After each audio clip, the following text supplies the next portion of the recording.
Just what is it about the autumn that brings out the very best of baseball?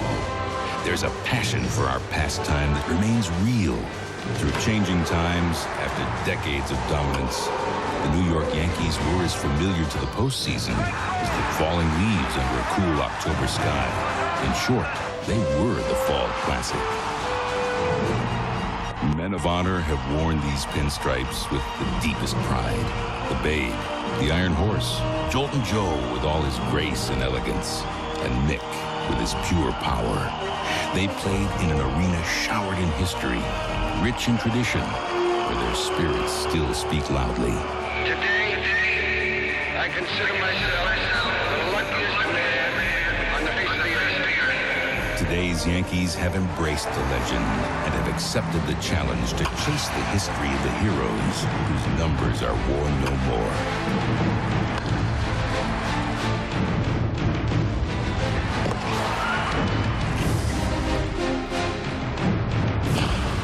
While the Bombers feed off Metropolis, today's Titans stand tall in the New South.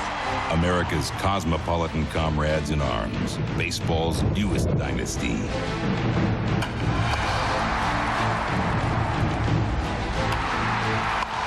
Although Atlanta possesses its own tradition, its recent history is what makes this team thrive. Respecting the past is what leads us to the future. In a season not soon forgotten, in the city that never sleeps, it's the team of the 90s versus the team of the century. It's the World Series on Fox. Once upon a time, the New York Yankees were synonymous with baseball excellence. Like a jewel sparkling in the October night, Yankee Stadium is packed to the gills. For the 34th time, the New York Yankees are hosting a World Series, and tonight they welcome the Atlanta Braves to the Bronx. Ah, yes, the legendary pinstripes, the great facade of Yankee Stadium, Monument Park, and, of course, all of those Hall of Famers. The Yankees have won 22 titles since 1923, but none since 1978. Tonight, on what would have been Mickey Mantle's 65th birthday, the October Classic is back in the Bronx. New York is the team of the century. The Atlanta Braves are the team of the decade. The Braves have played in 4 of the last 5 Fall Classics, winning last year and falling short in 91 and 92. When you think of the Braves, you think of their legendary slugger, baseball's all-time home run king, Henry Aaron. But this version of the Atlanta Braves has done it by winning the arms race. Their starting staff of Tom Glavine and Greg Maddux have won 5 consecutive Cy Young Awards, and tonight's starter, John Smoltz, looks to add to Atlanta's legend with his first.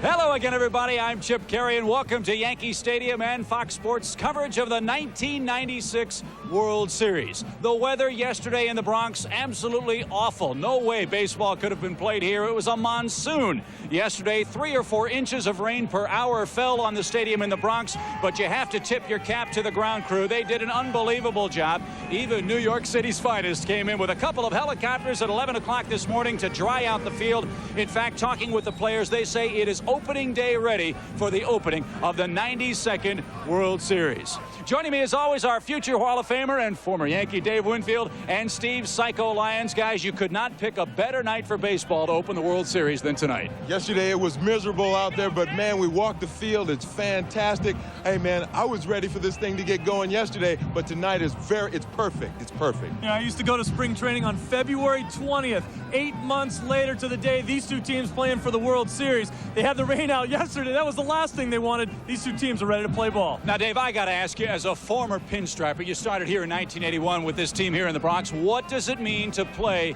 in the World Series? Well, everybody, this is their boyhood dream. Everybody on that field. And it's their professional dream, too. When I remember stepping on that field, the excitement I felt. For those who have never been to New York City, have never followed this ball club, this is a world in its own. This is history. It is tradition. You know, when you step on the field, the likes of Joe DiMaggio, Lou Gehrig, Babe Ruth stepped on the field before you. And at the time, in '81, even stepped on the field with Mr. October, Reggie Jackson. So we had a ball out there. We didn't come out on top, but people do respect when you play hard, and I know they look at me as a true Yankee today. Well, they're looking at you as a true Yankee coming back home here to the Bronx. They're also looking looking at Joe Torre as a true Yankee as well. Hard to believe that Joe Torre's been in a baseball uniform 37 years, but tonight he's taking part in his first ever World Series, and obviously the Yankee manager is thrilled to be here at the October Classic. I still feel it's a dream right now. It's happened so quickly. Yankees asked me to manage. I said yes, went to spring training. There was so much to do in the off-season, trying to get to know my personnel and trying to improve our ball club and make some changes and hire coaches that by the time that stuff was all done, spring training started and I had to get to know your players, you know, by watching them. And we started out pretty well, and it was a very tense year. The first half was a lot of fun. You know, we had a good run. Second half was grueling. And when you're that busy, time just fires on by. And, of course, Joe Torre looking forward to winning the World Series here in New York. Hasn't happened for the Yankees since 1978. Tonight's pitching opponent for New York will be Braves right-hander John Smoltz. You say, what's John Smoltz going to do with this hostile Bronx Zoo crowd tonight? Well, John Smoltz was a member of the Detroit Tigers organization and knows Yankee Stadium well. Well, when I signed late, I guess it wasn't, quote, a free agent, but I missed all the steps of single A, and I signed late, and they took me right with the big league club and worked out with the pitching coach. One of the stops was here at Yankee Stadium, and I can remember shagging in the field, having just a time of my life, and then having, when the games came down to start and I had to get dressed and then sit in the stands, I can remember wanting to tell so many people that I was out there with Tigers working out. But it was truly, it was a joy being 18 years old to realize you were in a park that so much history has been taking place, and now to come back and pitch a World Series game here is a remarkable 5 years that we've had. Well, John Smoltz certainly excited about pitching in the World Series. The Braves glad to have him on the mound for this critical Game 1, and he is not afraid, is he, Steve? Well, he's not afraid anymore. He used to be a little bit. Here's a guy that rattled off 280 innings this year, and in this era of dead arms and live balls, he's a special guy, and he wins Game 1, Game 5 in the NLCS. So this is a guy who's a special player, and he deserves this opportunity. He's going to win the Cy Young this year. On the other hand, Joe Torre is a special man, too. I'm glad to see there's been so much positive, supportive press for this guy. This time around, he's been fantastic. Just one of the many Yankee stories. Well, it should be a great opening to the Fall Classic. The Braves and the Yankees, John Smoltz against Andy Pettitte. We'll continue with more from the Bronx as we open up the '96 World Series right after this.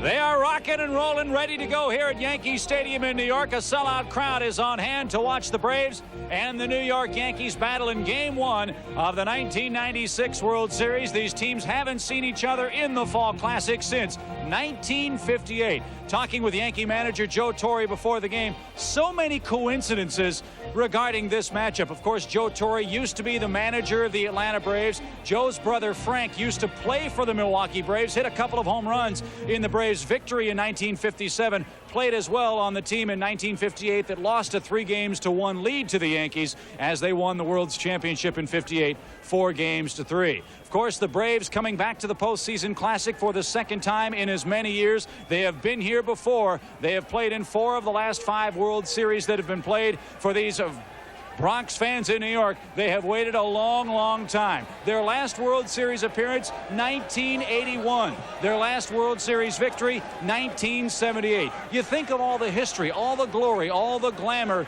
here in New York as far as baseball is concerned. That is a dry spell that perhaps could come to an end here in 1996. A great-looking crowd is on hand on a lovely October night. And as you take a look at this field, you again have to tip your cap to the Yankee ground crew here in New York. If you had shown up at this place at 8 o'clock this morning, you would have said there's still no way they're going to play baseball. Again, talking to the folks on the field, the players who are going to participate in tonight's ball game, the grass looks great. There's no dirt. There's no mud. There should be no slippage in the outfield. Again, they brought in 2 helicopters before the game to help dry out the turf here at Yankee Stadium. And again, they're expecting absolutely delightful conditions tonight. Hopefully good conditions again tomorrow for what we should see Game 2 of the World Series. So we're just about ready to go here in New York. Let's send it upstairs to legendary Yankee public address announcer Bob Shepard for the introduction of tonight's starting lineups.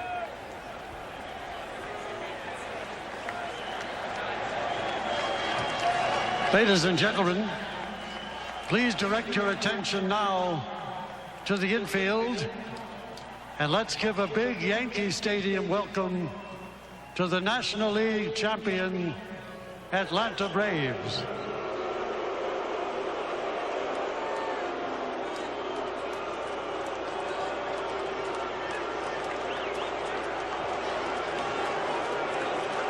The manager, number 6, Bobby Cox.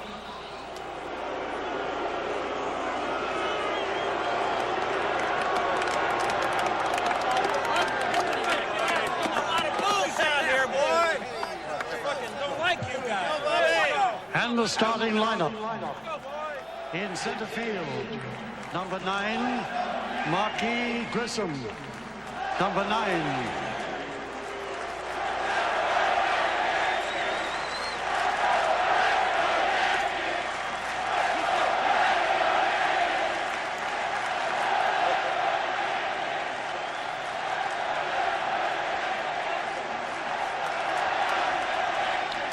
At second base, number 20, Mark Lemke.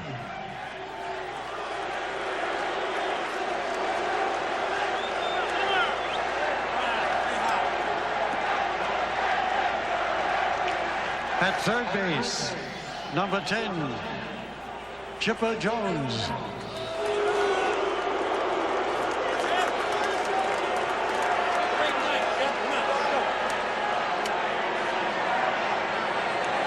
At first base, number 27, Fred McGriff.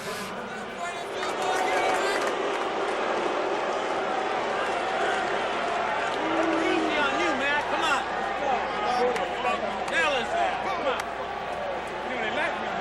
Catching, number 8, Javi Lopez.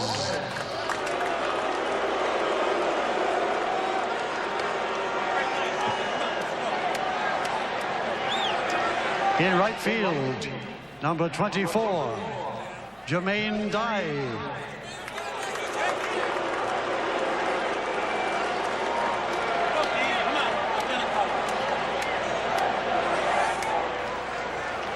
The designated hitter, number 18, Ryan Klesko.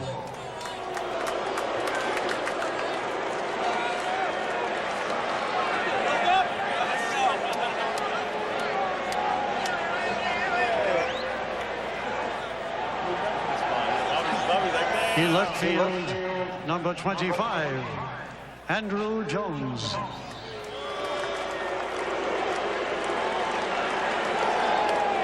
Let's go. Don't say it. Come on.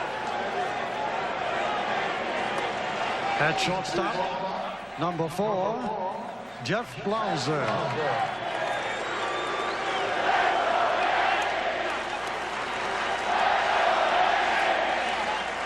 And in the bullpen, number 29, John Schmaltz. Number 29.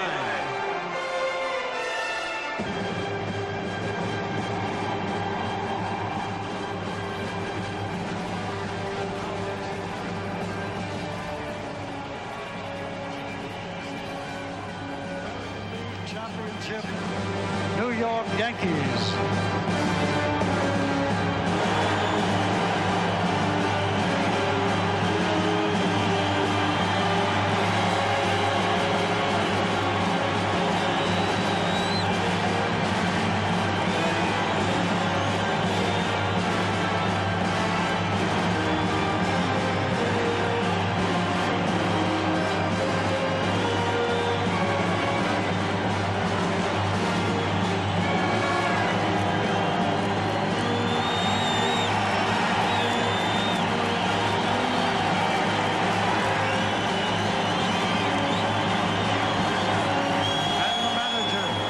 Number 6, Joe Torre.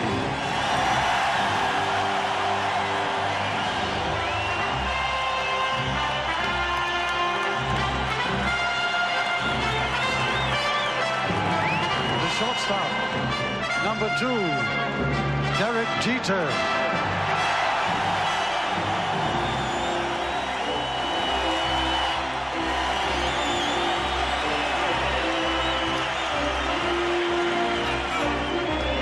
third base, number 12, Wade Boggs. Number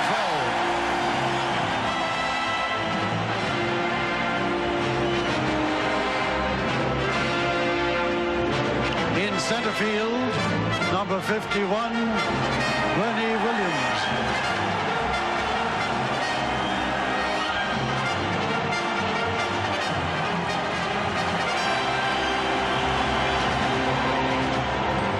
First base, number 24, Tino Martinez.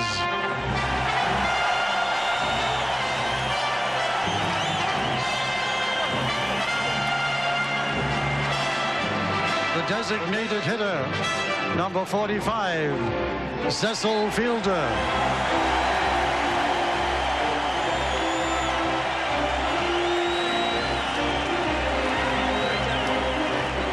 In left field, number 39, Darryl Strawberry.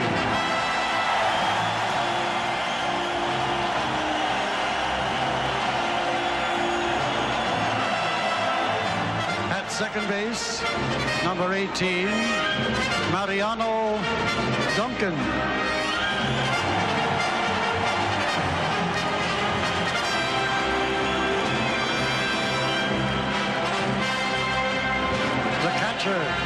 Number 13, Jim Leyritz.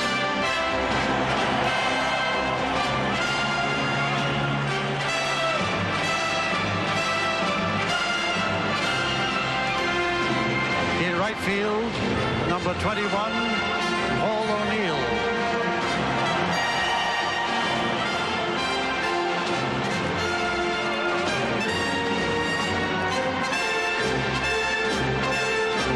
The bullpen, the pitcher, number 46, Andy Pettit.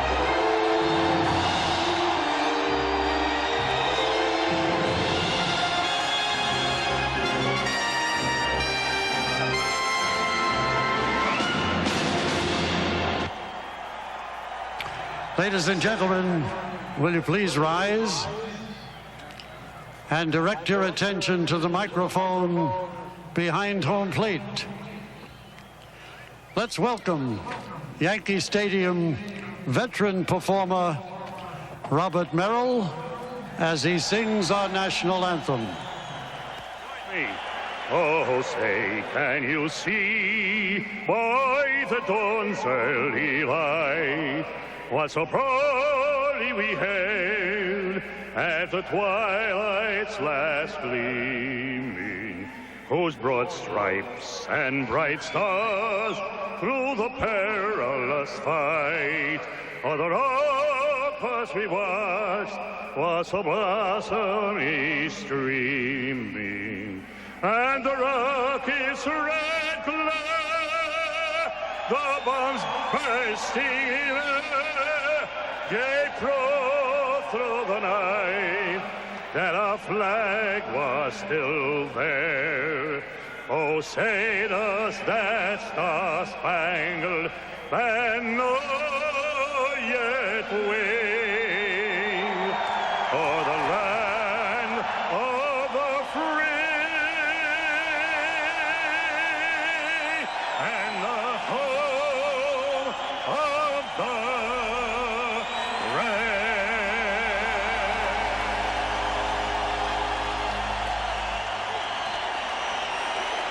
The roar says it all. Yankee greats present and Yankee greats past. We'll continue more as we're minutes away from Game 1 of the World Series right after this. In the Bronx, we're friends. It's Goosebumps time. Let's again send it upstairs to public address announcer Bob Shepard as he welcomes a Yankee great to the ball game. One of the 1996 World Series here at Yankee Stadium. We are honored to have with us the greatest living ball player who brought the Yankees to 10 World Series. Ladies and gentlemen, throwing out tonight's ceremonial first pitch, let's give a big Yankee welcome to the Yankee Clipper, Joe DiMaggio.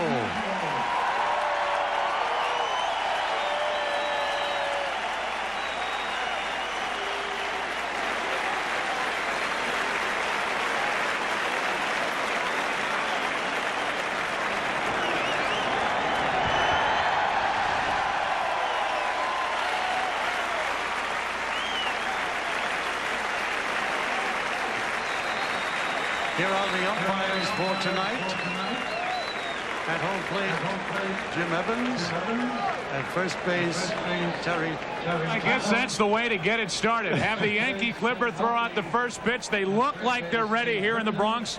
We hope you're ready. I'm Joe Buck, along with my partners Bob Brenly and Tim McCarver. The 92nd World Series, our first here on Fox. Happy to have you with us, and Tim McCarver, for this 96 Yankees team, and in particular Joe Torre, his first ever World Series. What a ride it's been in 1996. Well, Joe, I think what Joe Torre did, he introduced a different way to score runs to a franchise traditionally known as the Bronx Bombers. He hit and ran a lot.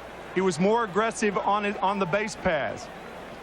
They needed power, however, in the middle of the season. They realized that need for power, so they went out and signed Darryl Strawberry. They signed Cecil Fielder, traded for him. And the way that the Atlanta pitchers pitched to these two power hitters could well determine the outcome of the series.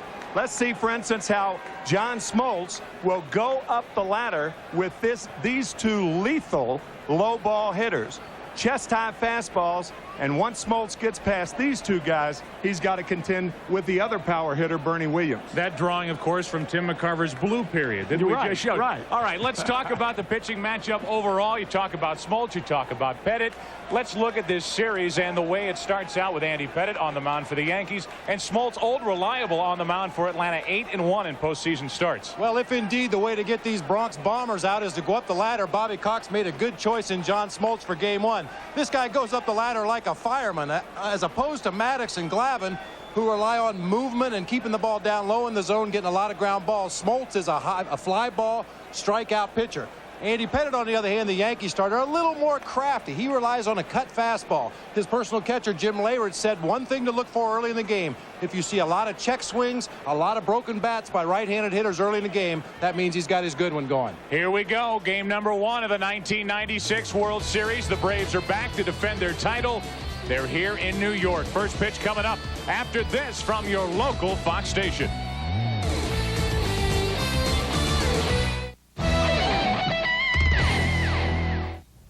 Of the 1996 World Series, we get ready to roll. The Yankees are on the field, and a look at the Boston Market starting lineup. First for the Braves, Marquise Grissom will lead it off. Then it's Mark Lemke batting second at second, with Chipper Jones hitting third. Fred McGriff cleaning up at first base. Javi Lopez, the NLCS MVP. Then it's Jermaine Dye in right, Andrew Jones in left, Ryan Klesko DHing, hitting eighth, and playing short batting ninth is Jeff Blauser, the shortstop. A look at the Yankees defense with Derek Jeter, the rookie, at short.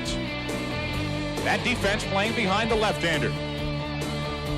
21 game winner, 24-year-old, it's Andy Pettit. Andy Pettit, a four-pitch pitcher. We talked about his cut fastball right at the top. That was without a doubt his best pitch. Makes him very effective against right-handed hitters. He also throws an occasional curve, a good hard slider, and a change-up down in the zone. Bob, with that cut fastball into right-handed batters, the two guys that come into play, the left side of the infield, Derek Jeter at shortstop and Wade Boggs at third base. Boggs was sure hands, but he does not have a lot of range. Here's Wade. He's had a tough time at the plate. Never has he had a tough time in the field. He can still pick it over at third base. And this Yankee defense is ready to go. For the Atlanta Braves, coming back into the World Series to defend their title against Joe Torre's New York Yankees, his first trip ever to the World Series. Talking to Tim McCarver the other day, said, now finally I have something to talk about with you guys. I know what you went through in the World Series. And he is here for the first time, and what an ovation he got during the starting lineups. Just sent chills down your spine. Deafening. Here's Marquise Grissom leading it off for Atlanta with Lemke and Jones to follow. And pitch number one of the 1996 World Series. Ball one. You'll see Leyritz move in underneath the hands of the right-handed hitters. That usually indicates that Pettit's going to throw that cut fastball inside. Here he goes again. 2-0.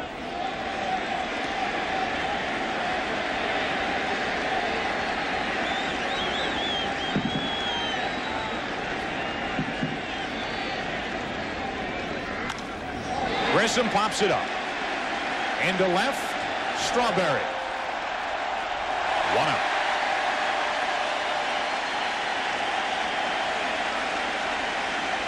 So a good start for Pettit. He falls behind 2-0, but he does himself and the Yankees a favor by keeping Grissom off base. And the batter now is Mark Lemke. It's cold. We're playing baseball. That must mean it's probably October, and that means that Mark Lemke is ready to go.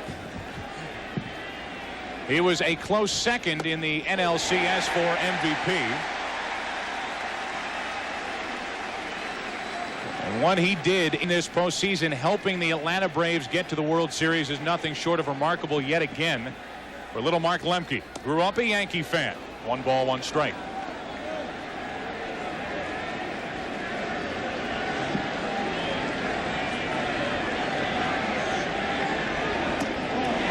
Big breaking ball is low and away. 2-1 as Pettit has fallen behind the first 2 hitters. That's not totally unusual. Pettit gives up more than a hit an inning. He walks his share of batters, 72 this season in 221 innings. That's out of play. You may be wondering why Jim Leyritz is the catcher in the opening game of the 1996 series. That's because Andy Pettit is 25-9 with Leyritz catching and 8-8 with other catchers. Yankee Stadium crowd wants a strikeout. Instead, Lemke pops it up. In foul territory, Jeter out of room, and that will keep Lemke at the plate. Not much like the situation that the Braves have when Greg Maddux is on the mound and throwing to Eddie Perez, although he threw to Javi Lopez in the NLCS and pitched a very good ball game. But Pettit just feels more comfortable throwing to Leyritz. They work very well together. As you see, a great effort here by Derek Jeter to go up in the friendly fans in the box seats there. I don't know if Jeff Blauser would have such luck going up into those stands. They're friendly when a guy in white comes over to visit. They look friendly, don't they? 2 balls, 2 strikes on Lemke. Leyritz. Plenty of room. 2 out.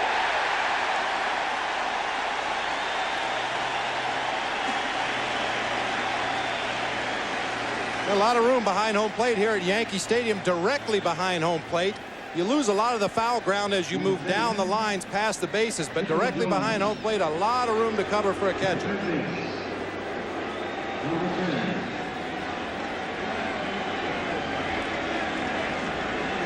Here's Chipper Jones hitting 3rd in this Atlanta lineup.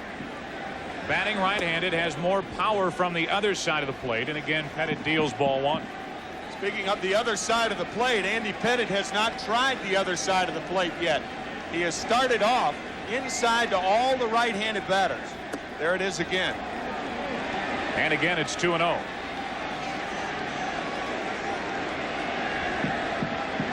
This is a dangerous pitch to Chipper Jones. Into right center, slicing to O'Neill, and a 1-2-3 first half inning for Andy Pettit. Great start. Yankees come to the plate. Bottom of the first in game 1, no score. This is about. Ready for the bottom of the first inning. Andy Pettit able to smile, I'm sure, a bit more relaxed after those first 3 outs. And here is the Boston Market starting lineup for the Yankees. They'll lead it off with Derek Jeter at short. Then it's Wade Boggs at 3rd. Bernie Williams is hitting 3rd, the ALCS MVP. Then Tino Martinez at first base. Cecil Fielder DHing. Darryl Strawberry in left. Paul O'Neill in right. Mariano Duncan at second base. And Jim Leyritz catching and hitting 9th. To look at the defense for Atlanta. One thing you'll notice about Marquise Grissom, he will play shallow. And in a stadium like Yankee Stadium with a lot of ground out in center and left center, We'll see how he will get along during this World Series and on the mound. As we've already mentioned, 8-1 in 16 postseason starts, 24-8 during the regular year. It's John Smoltz. I think one of the reasons that Marquise Grissom is going to come into play in this game is because of Smoltz's ability to get most of his outs either via the strikeout or the fly ball. So look for a lot of activity in center field tonight. John Smoltz already is 3-0 in 1996. He won Game 1 of the division series with the Dodgers. And he won 2 games, including games 1 and 5 in the NLCS with St. Louis. Here is Derek Jeter. What a rookie season for young Derek.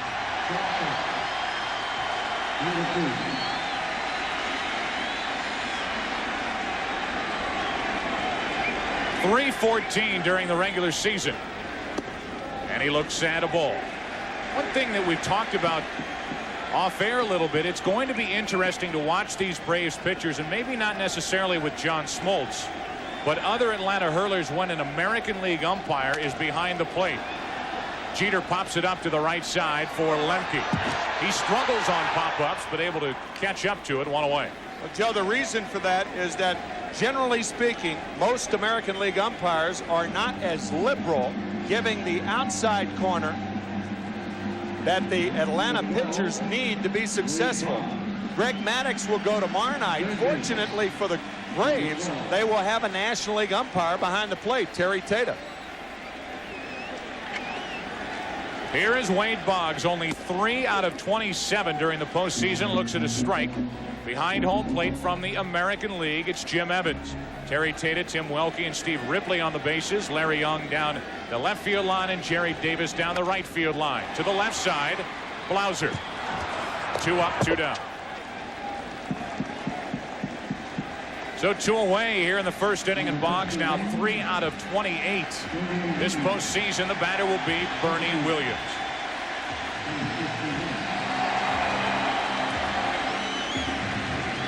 Should get a huge ovation here at Yankee Stadium, in a town and a ballpark that can chew up young players. Bernie Williams has risen to the occasion and really endeared himself to these Yankee fans.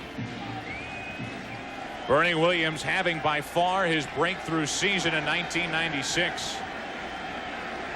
Hitting .305 with the 29 home runs, a career high, 102 RBIs, a career high. Taking his own sweet time getting into the batter's box here in the first inning. And with 2 out, nobody on, facing John Smoltz. Ball 1 inside. Well, that's something that the Yankee hitters may try to do, to throw the Braves pitchers off their rhythm, particularly Greg Maddux and Tom Glavine. John Smoltz not as much as the other ones, as you see the scouting report on Bernie Williams. High ball hitter, likes the ball up and out over the plate from both sides. 2-0. Getting back to my point, the Braves pitchers like to get the ball and work very quickly. And the Yankee hitters, at least a couple times I saw them throughout the season, were very deliberate. Like to get out of the box, like to take their time. Joe Girardi looking at a scouting report. I think he has my copy of it. 2 out, nobody on here in the first inning. 2-0 from Smoltz is low and in. 3-0. A couple bucks to the concierge, you'll pull it right back from underneath your door, you know. That's all it takes. Jeter popped up. Boggs grounded out. And with 2 out, nobody on, it's a 3-0 count on Bernie Williams.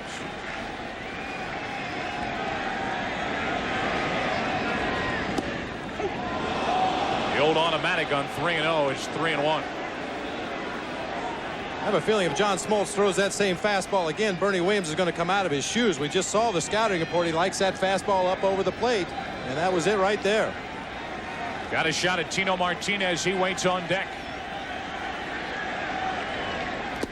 Good pitch, 3-2. That was a much better pitch than the 3-0 pitch. You'll notice Javier Lopez moving away. Generally speaking, when a pitcher is behind in the count, it's best to go away from a hitter, especially a power hitter. When you're ahead in the count, that's the best time to go inside to a hitter. 2 out, nobody on. 3-2 is ball 4. And a first inning walk issued by John Smoltz. And John Smoltz showing his respect for Bernie Williams by throwing him a 3-2 split finger fastball after pumping 2 heaters in a row in there to run the count to 3-2. So the 2-out walk, and that brings in Tino Martinez. Hard to believe Tino Martinez in the postseason hitting only .216, but no runs driven in.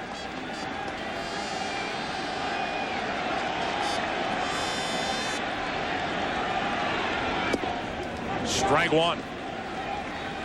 Our Fox box, top left-hand corner of your screen, the red dot at first base indicating Bernie Williams held on by McGriff. 2 out, no score, and an 0-1 count on Tino Martinez. Good pitch. Strike 2. Was that the splitter again? Yep.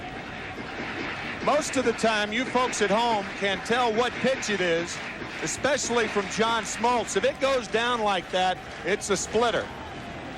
See that tumbling motion, usually out of the strike zone when it's effective. Check on Williams, pretty close. Bernie may do a little running with 2 strikes on Tino Martinez. Yeah, I think it's a good time to do that. Remember, we talked about it in the opening, how Joe Torre has opened up the New York Yankee offense. Very close, but the hand was back in there. Williams, a career-high 17 steals during the regular year, not running on ball 1 inside to Tino Martinez. You know, in Tino Martinez's defense, no RBI so far. Hitting behind Bernie Williams, there usually isn't a lot left out there to drive in when he gets done, the way he's been hitting the ball in the postseason. Hitting the ball and hitting the ball over the wall. 5 postseason home runs. That was close again. May have hit Williams. I think it's a good thing for Bernie Williams that Fred McGriff put a glove on that ball. Williams diving back in. I think it went under him. He may have prevented the error. Maybe Fred McGriff didn't put a glove on the ball. Yeah, I'm with you. I don't think McGriff touched it. I think that ball kind of nestled under the body of Bernie Williams and rolled out the other side. So he's still at first with 2 out. 1-2 to Martinez, now 2-2.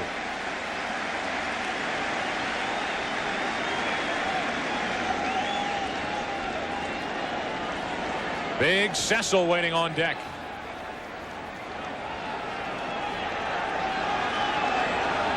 John Smoltz trying to get around a first-inning walk. Now it's 3-2 on Martinez.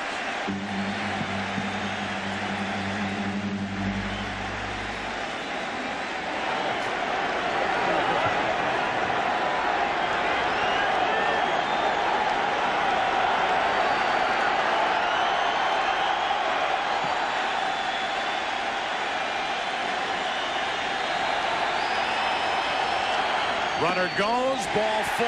Back-to-back walks to the Yankees in the first.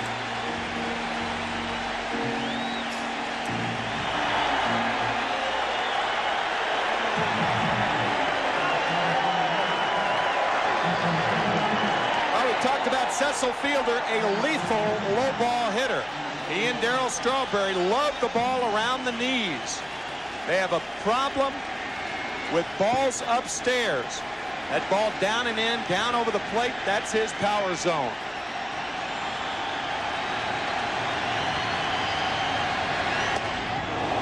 Had a tough time catching up. Strike 1. Cecil's also a very good mistake breaking ball hitter. If you try to throw a slider and leave it over the fat part of the plate, that's a ball he can hit a long way.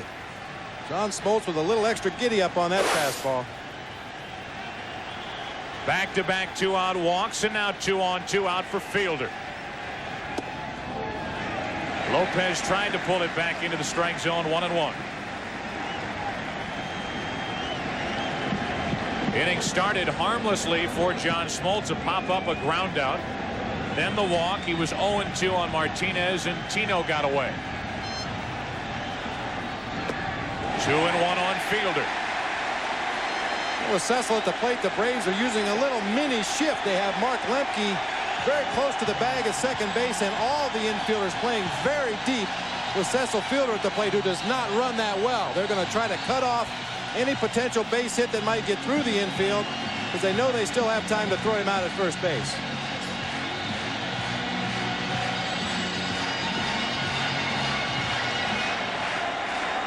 A 2-ball, 1-strike count on Fielder.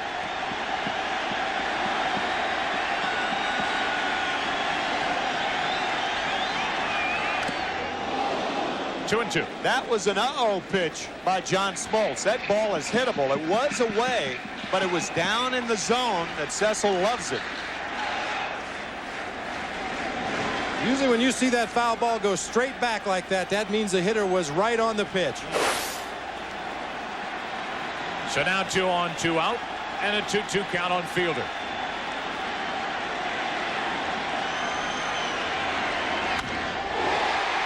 Into right. Jermaine Dye back to get it off the end of the bat to end the inning. Couple of walks, 2 men left, and after 1 in Game 1, Yankees Stadium, no score. It was interesting how John Smoltz stayed away from Cecil Fielder. All with fastballs until the last pitch. The slider away off the end of the bat. And Fielder flying out to Jermaine Dye. Smoltz avoiding early trouble.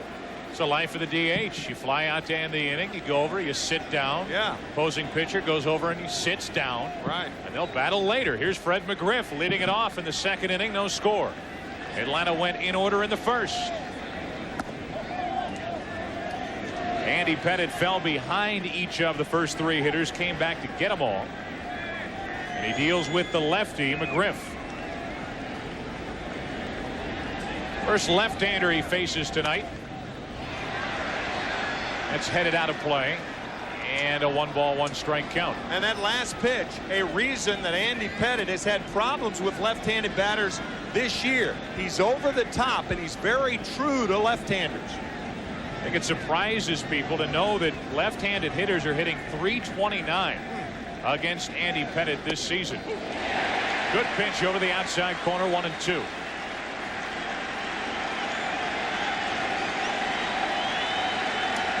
Sweeping breaking ball here from Andy Pettitte. Layward set up just off the corner.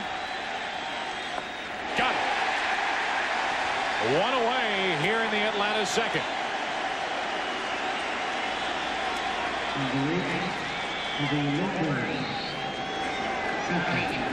Another breaking ball away from Andy Pettitte. Fred McGriff saw the one before, called a strike, tries to protect the plate and can't come up with it. Even though Pettitte has given up a high average to left-handed hitters, only 1 of the home runs that he's given up this year out of the 23 were given up to a left-handed hitter. Here's Javier Lopez, the NLCS MVP. Like to buy a vowel, please. Javier Lopez hit .542 during the NLCS. During the postseason, .484. For the regular year, as you see, .282 with 23 home runs.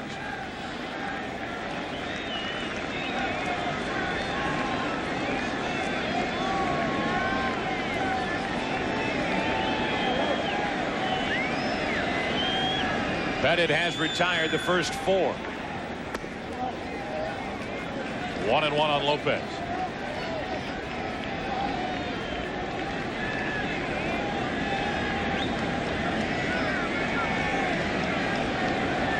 Fourth postseason start in 1996 for Pettitte. And Lopez out in front, strike 2.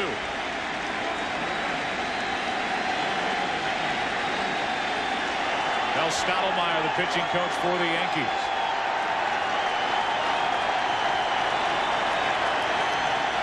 One-two. Had him reaching up the middle, base hit.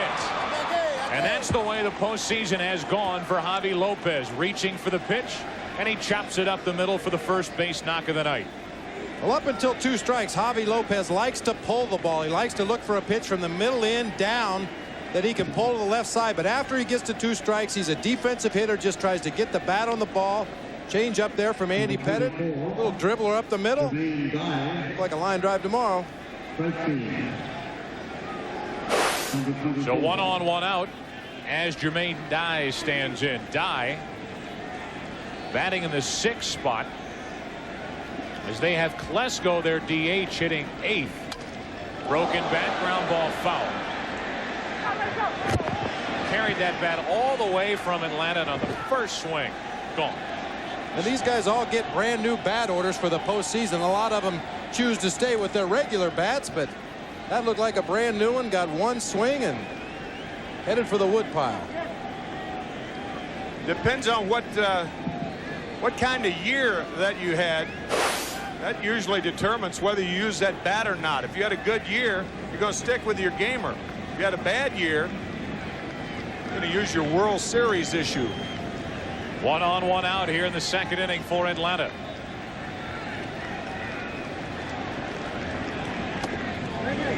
Inside for ball 1. Jermaine Dye, one of 2 rookies starting for the Atlanta Braves tonight. Andrew Jones, who hits behind Dye, only 19 years old. Dye is just 22. 1 on, 1 out, and a 2-ball, 1-strike count from Pettit. Andy Pettit wearing out that inside corner to right-handed batters. A pretty good hit and run situation right here. Pettit, like Smoltz, throws a lot of fly balls. He is not a ground ball pitcher. Time to put Lopez in motion. Not running on 2-1. Now it's 3-1.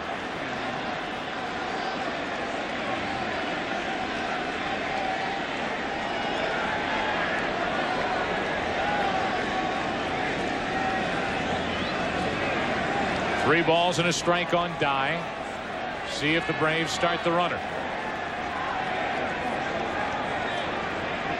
Draws a throw and back without a tag.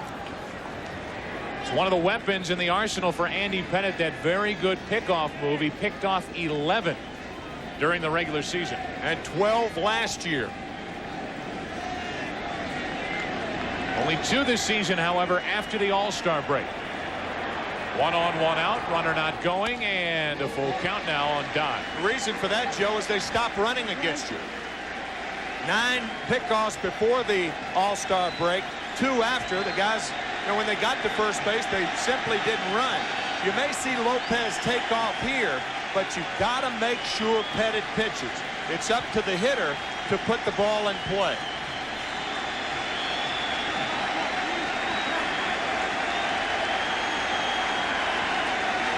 Not going, and that's into left down the line for Strawberry. 2 out, and Lopez back to first. So Darryl Strawberry, broken toe and all, is out in that Yankee outfield. Says he knows his own body. He knew he would be ready to play when the curtain came up on the '96 World Series. You can see that protective guard on his right foot down around the toe area. And even with the wet track, and it has been raining constantly for about a day and a half, Strawberry is out there and looks good so far. 1 on, 2 out, and the batter is Andrew Jones.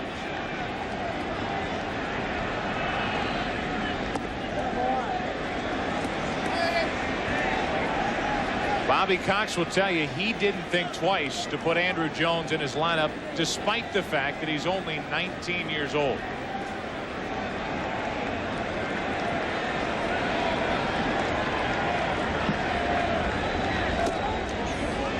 Inside again, it's 2-0. You notice when Pettit, as you look at Bobby Cox, when Pettit misses inside to right-handed batters, you better miss in off the plate. If you let that fastball stay on the inside part of the plate, that's long ball territory. Full swing by Andrew Jones, 2-1. Now see, like Smoltz, Pettit behind in the count, so he went away from Jones after missing with 2 fastballs inside.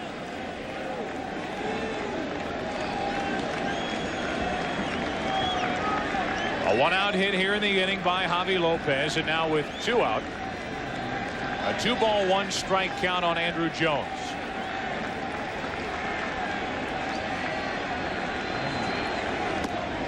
Caught the corner, 2-2. So what Jim Leyritz did then, he moved inside, then moved outside. And the reason catchers do that is they try to avoid setting up too early. Leyritz was inside, now outside, and Pettit slices the outside corner.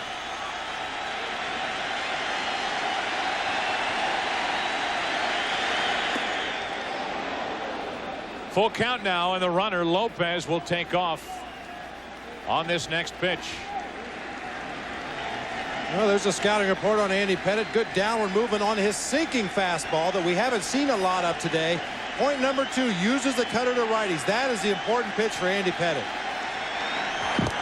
Check on Lopez as Tino Martinez came in late. Just seeing if Lopez would leave too soon. He will be running on a 3-2 count.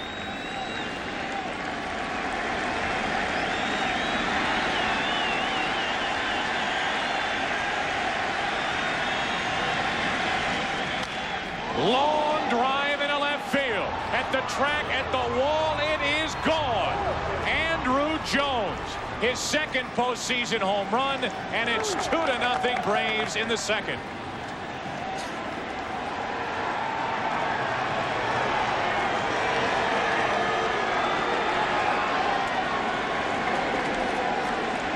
His second in a row.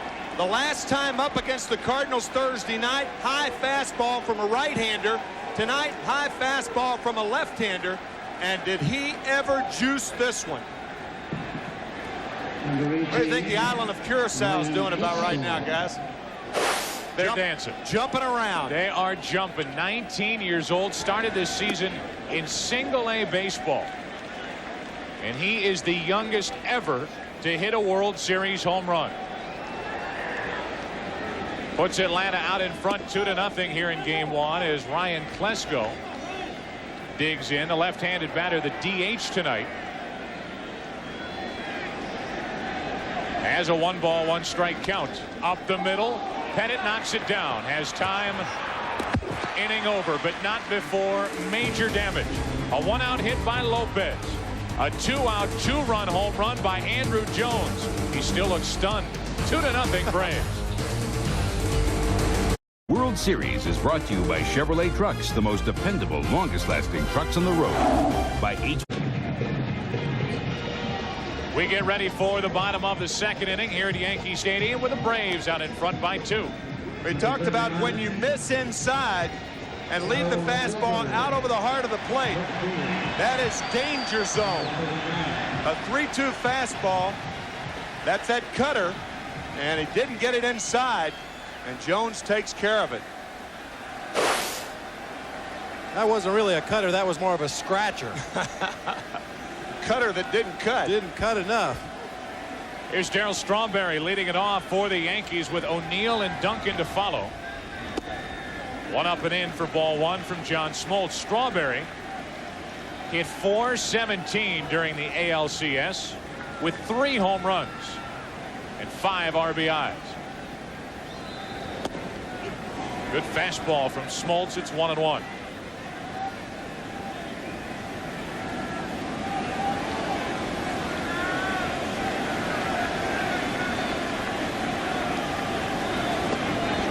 Bottom fell out of that pitch. Strike 2. Well, after throwing 2 high, hard fastballs to Darryl Strawberry, he comes back with that split finger that looks like a good low strike where Darryl likes it. And then, as you said, the bottom falls out.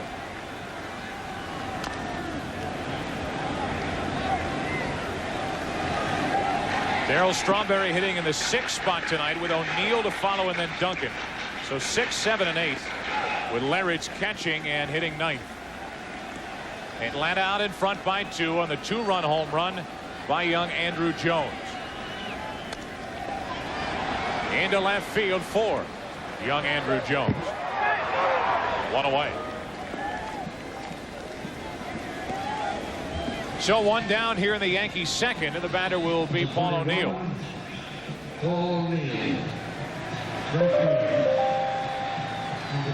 Paul O'Neill has been bothered by a bad left hamstring. Joe Torre telling us it's really nothing that's going to get better until the postseason is over, and O'Neill has a chance to rest his legs for about a month. And O'Neill only 3 out of 11 in the American League Championship Series. Up and in, ball 1. That's even more of a reason why the wet grounds here at Yankee Stadium, or the possibility of wet grounds, were a factor. The Yankees, with a couple outfielders banged up, including Paul O'Neill, and that wet turf was really going to be tough on those injuries. 1 out, nobody on, and O'Neill looks at ball 2.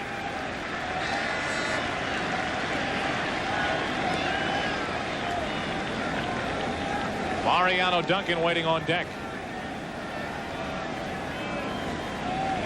Paul O'Neill playing in his second World Series. 3-0.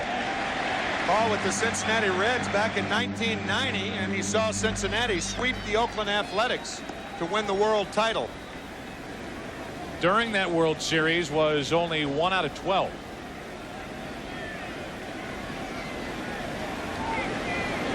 Waiting for a 3-0 pitch from John Smoltz.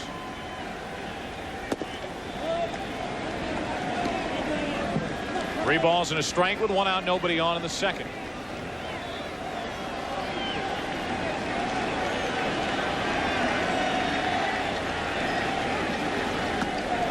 A 1-out walk, and the third walk issued by Smoltz already. John Smoltz walked only 55 during the regular season. And he issues a 1-out walk to O'Neill here in the second after walking both Williams and Martinez back-to-back in the first. Seems to be having trouble spotting his fastball here early in the ball game, missing up high a lot early in the count. Missed down low that time to O'Neill to issue the walk. So 1 on, 1 out for Mariano Duncan. It's with his third different team playing in the World Series. Duncan was with the Reds in 1990, with Paul O'Neill, with the Phillies in 93. And here he is with the Yankees after a great regular season, hitting .340. And .406 in this ballpark. Breaks his bat, pops it up. Lemke gives it a look, foul ball, and he's there for the second out of the inning.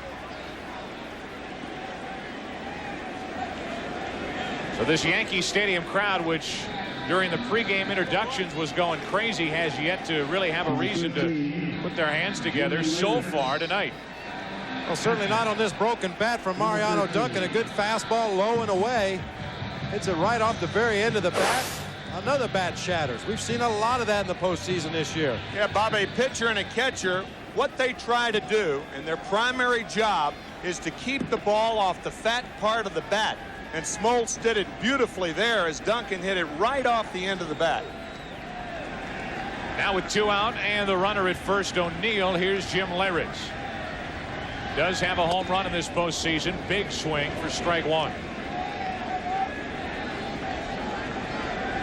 Now wearing that protective guard over his front elbow after being hit during Game 2 of the division series with Texas. Missed the inside corner, 1-1, as Smoltz is over 90 miles per hour.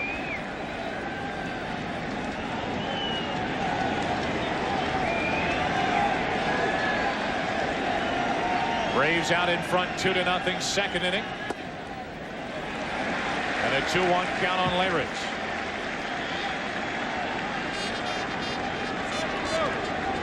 There are the 2 catchers, the only 2 active catchers for Joe Torre on his World Series roster. Joe Girardi on your left and Leyritz at the plate. 3-1. He asked Joe before the game who would be his third catcher in case of an emergency, and Joe said Luis Sojo, I think. Crowd jumps back into it with a 3-1 count on Leyritz. Back to the bases on balls for John Smoltz. He walked 2 in the first. He's right back to it. He's walked 2 here in the second. The Yankee hitter showing great patience against John Smoltz. Joe Torre said that was going to be one of the keys to the entire series, to make the Braves starting pitchers work deep in the count and hope that they made mistakes. Here's Derek Jeter, popped up his first time during the postseason, hitting .405. Derek Jeter apt to go the other way. They are giving Jeter the left field line. 2 on, 2 out, and ball 1 to Jeter. Especially the way Smoltz is working right-handed batters. He's been away from everybody. He does not like to come inside. So the outfield cooperating with John's pitch selection. This will be the 40th pitch of the night coming up from Smoltz. 2-0.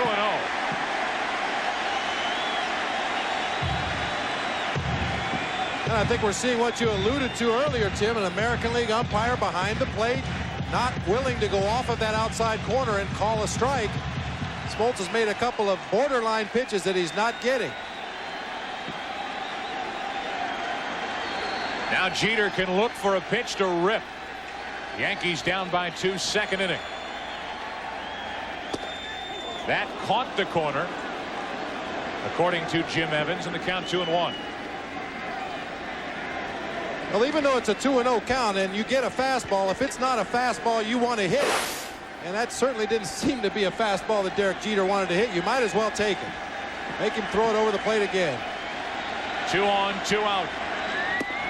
2-2 now on Jeter. After 3 fastballs, he came in with a slider to lock Jeter. It's a different look. Should be able to see the spin on this slider. See the dot on the ball as it comes at you. The ball breaks down and away sharply from a right-handed hitter. Right into your family room. Now with 2 on, 2 out, the 2-2. To the second baseman, Lemke. The flip, the out. The inning is over. So we played 2 here at Yankee Stadium. 2-0 Braves. We'll be back right after this from your local Fox station. Tonight, if Smoltz is going to walk 2 an inning. Well, it's very uncharacteristic, John Smoltz. You see Leo Mazzoni whispering, so nobody knows what's going on in there. But possibly he spotted something in that delivery, a very minor thing that hopefully they can correct. At least hopefully for the Braves they can correct between innings. Andy Pettitte back to work, facing Blauser. Through a strike, now catches the corner. It's 0-2. It will be Blauser, Grissom, and Lemke for the Braves, who have the lead. There's Grissom. 0 for 1 tonight. 1-2 on Blauser, who appeared in only 83 games during the regular season because of a broken left hand. Has not fared well in the postseason. Down the line, it's fair and trouble. Blauser is thinking double. Strawberry digs it out. Very good play. Broken toe or not, and Blauser is held to a leadoff single. A very good play by Darryl Strawberry, but in the last game of the National League Championship Series, Jeff Blauser was hit on the left knee. He had to be removed from the game. And the good play by Strawberry combined with the ginger turn that Blauser made at first base, and Blauser is held to a single. Not running well, however. So the leadoff man is on for Atlanta. The batter is Grissom, and a very good play by Larich to save a wild pitch. One thing about the Atlanta Braves offense is they're a very adjustable group. They will make adjustments on the fly, as you see Larich with a nice block there of that pitch in the dirt. They will make adjustments as the game progresses, as they see a pitcher fall into a pattern. So far in the first 2 innings plus here, Pettitte working exclusively almost on the inside corner, and we're seeing some of the Braves hitters open up and hook that ball. Into center field. That's going to fall for a hit. Back-to-back singles to start the third for Atlanta. Like that, Bob. That was a good cut fastball, but Marquise Grissom hitting the ball just above the trademark, and a little dunker into center field. You see where Larich is sitting.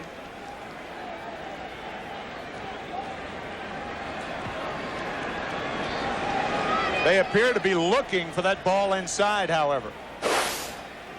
Well, that's the game of baseball, is constant adjustments. Now it's up to Andy Pettitte to either make sure he throws that ball inside off the plate or start working on the outside part of the plate against the Braves.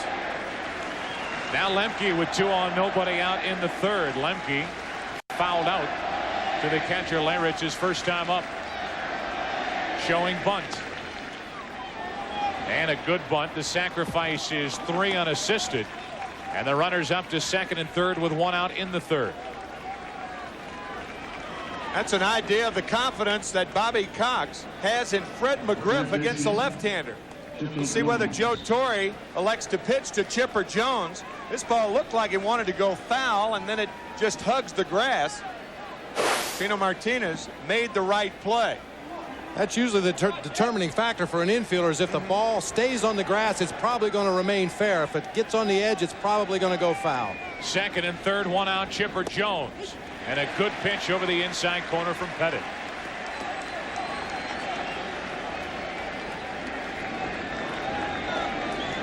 Chipper lined out to right his first time up.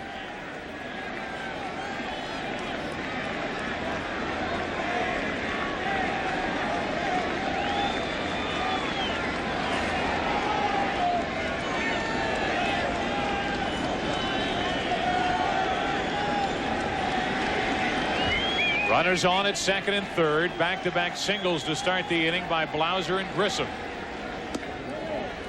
Stays high, 1-1. And the Yankees playing in at third, second, and first, but shortstop Derek Jeter playing at standard depth. They're going to try to cut that run down at home plate if it's hit to any of those 3 playing in.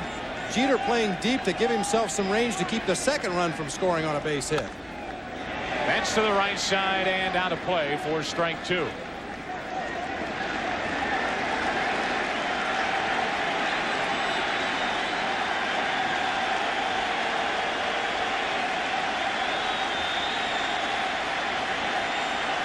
A ball and 2 strikes on Chipper Jones. Now Jeter's moved in at shortstop with 2 strikes. To the left side and through. In to score is Blauser. Here comes Grissom. The throw by Strawberry, not good. And it's 4-0 Atlanta here in the third.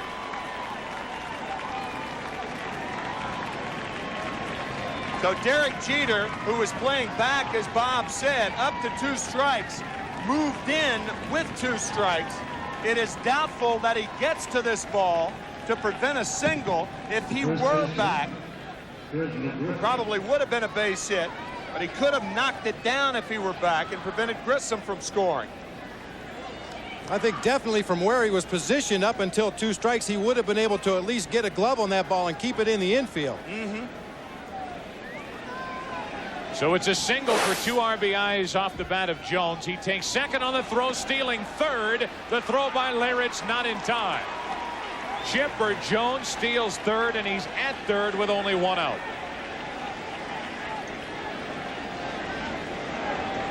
Andy Pettit, who has a great move to first base, does not have a good move to second, and what a jump by Chipper Jones. Jim Leyritz with no chance. In there easily. That's usually a good time to attempt a stolen base is after you've had some action on the field. A base hit, 2 runners score, a lot of excitement, a lot of things happening, and sometimes the pitcher gets so focused on throwing that next pitch that you can catch him by surprise, and that's exactly what Chipper Jones did. Add to the chaos.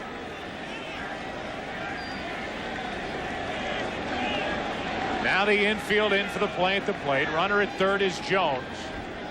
1 out here in the third with the Braves already up by 4.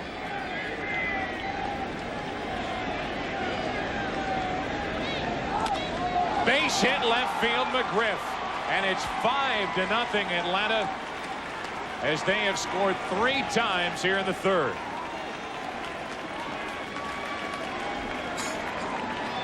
Mel Stottlemyre already on the phone to the bullpen as Andy Pettit is being roughed up, trying to get through 3 innings here in the first game. Boy, a real good approach by Fred McGriff against the left-handed pitcher. You can see it looked like he made it. 1 out. The batter's Javi Lopez. Takes a ball as it gets away from Leyritz. Ryan Boehringer getting ready for the Yankees out of their bullpen.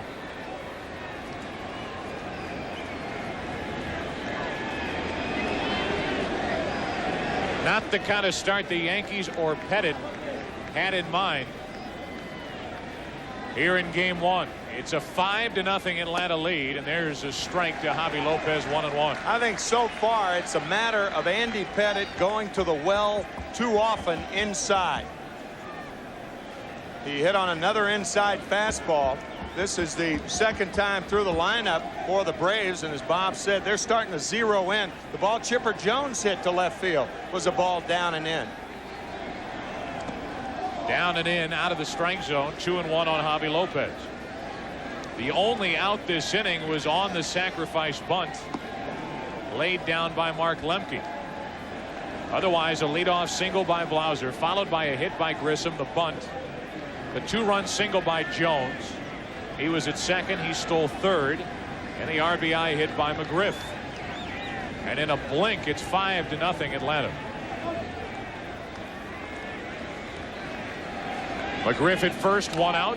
Big swing by Lopez, 2-2. You can see Leyritz very active behind the plate, moving out on the outside corner early and then shuffling in underneath the right-hander's hands. But the pitches are just not getting in there with the same kind of zip that they did during the regular season, and these Brave hitters are sitting on that stuff inside.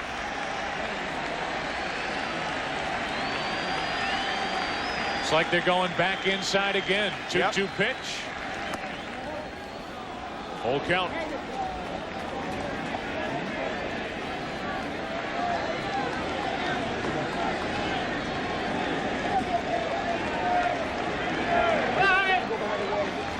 One on, one out. 3 runs home in the inning, and the 3-2 to Lopez instead. A check on McGriff, who may be running.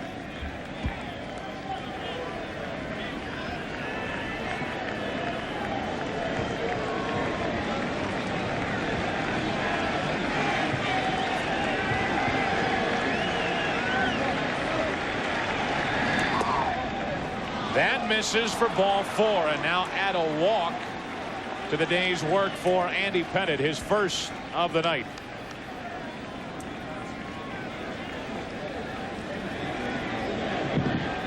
Well, you cannot dig yourself so deep of a hole here early in the ball game that it puts that much pressure on your offense. Joe Torre on his way out to the mound right now. The Yankees have 5 come from behind postseason wins in 1996. However, the Yankees have never overcome a 5-run deficit in their postseason history. They're down by 5. It's only the 3rd inning, and Andy Pettitte will lead. He goes 2 1/3 innings in game number 1. The Braves KO Pettitte here in the 3rd, and they're out in front by 5. Look ahead, root for your teammates. Brian Boehringer into the game with 2 on, 1 out, 3 runs home in the inning, and a 5-0 Atlanta lead. Boehringer did not pitch in the ALCS. He did pick up a victory in the division series. Done a very good job out of the bullpen for Joe Torre after failing a couple times as a starter early in the season. Now it's 2-0. The Yankees were 1-2 in his 3 starts during the regular season. Jermaine Dye is at the plate. He flied to left just before the 2-out home run hit by Andrew Jones back in the 2nd. 2-0 to count. Decent fastball, strike 1. Looks like some of the momentum of the offense for the Atlanta Braves has carried over here to Yankee Stadium. They beat the Cardinals 15-0 on Thursday night, and 3 days earlier in game 5 to stay alive, they won 14-0. 2-1 the count. Now 2-2.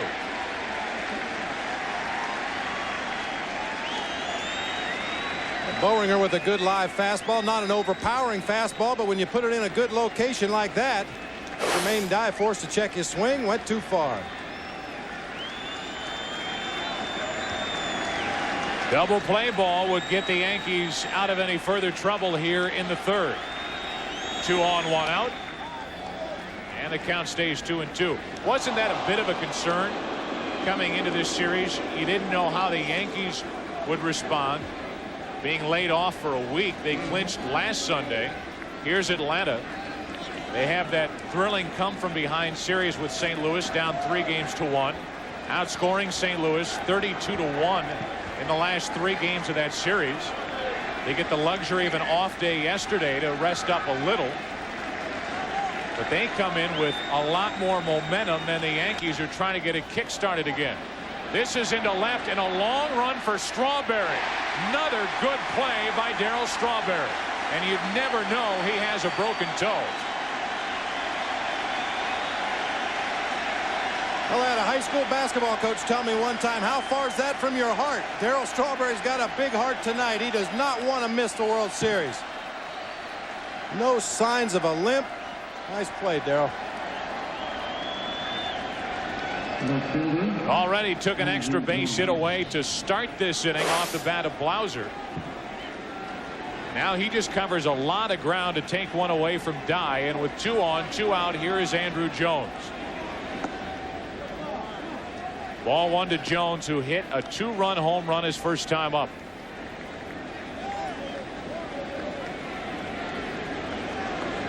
Did not appear at the plate during the division series with the Dodgers.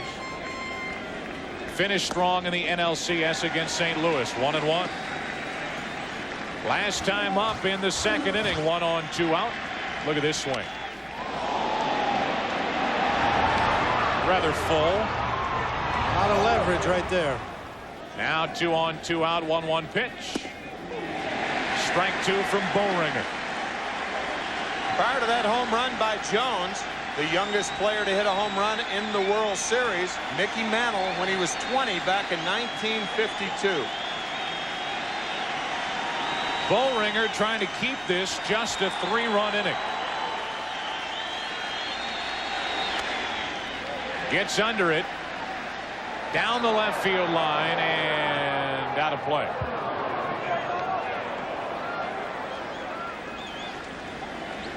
With 2 strikes, Andrew Jones is not cutting down on his swing at all. Bobby Cox telling us in Atlanta that Andrew Jones is the best prospect to come through the Atlanta Braves organization since he's been there. That's way back in 1986. He's seen Chipper Jones and a bevy of talented players come through, and Jones is the best. 1-2. Do it again. Yeah, 2-time minor league player of the year. Really has very little left to prove in the minor leagues. And if he continues to hit like he has in the postseason so far, you got to believe the Braves are going to make a place for him in the outfield next year somewhere.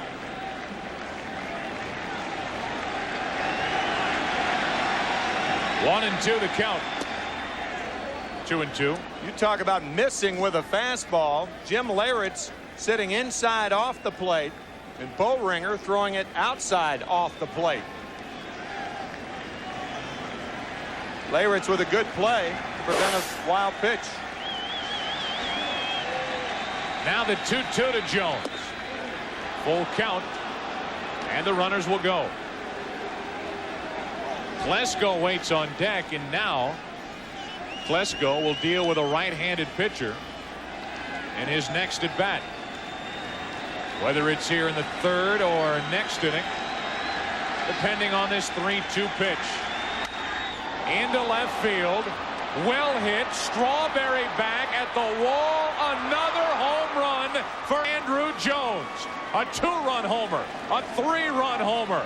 And all of a sudden, it's 8-0 Atlanta here in the 3rd.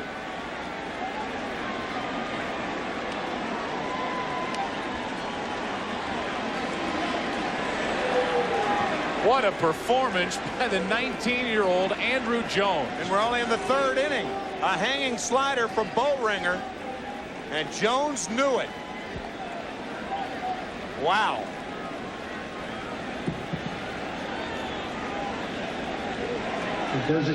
Both home runs on a 3-2 delivery. The first one from Pettit, this one from Bowringer. And now Ryan Klesko looks at a strike. 8-0 Atlanta here in the 3rd. Andrew Jones' biggest test now is to see if he can get through that dugout without smiling too much. He's got a little Mona Lisa smirk on his face as he stands in that batter's box, but that's a full-blown smile he's featuring right now. Had to dodge that foul ball off the bat of Klesko. That's unbelievable. You know, we talked with Bobby Cox before the game, and I said, you concerned at all starting a 22-year-old in right field, a 19-year-old in left field? He looked at me like I was nuts. Said maybe it was somebody else's rookies, not mine. And you can see why.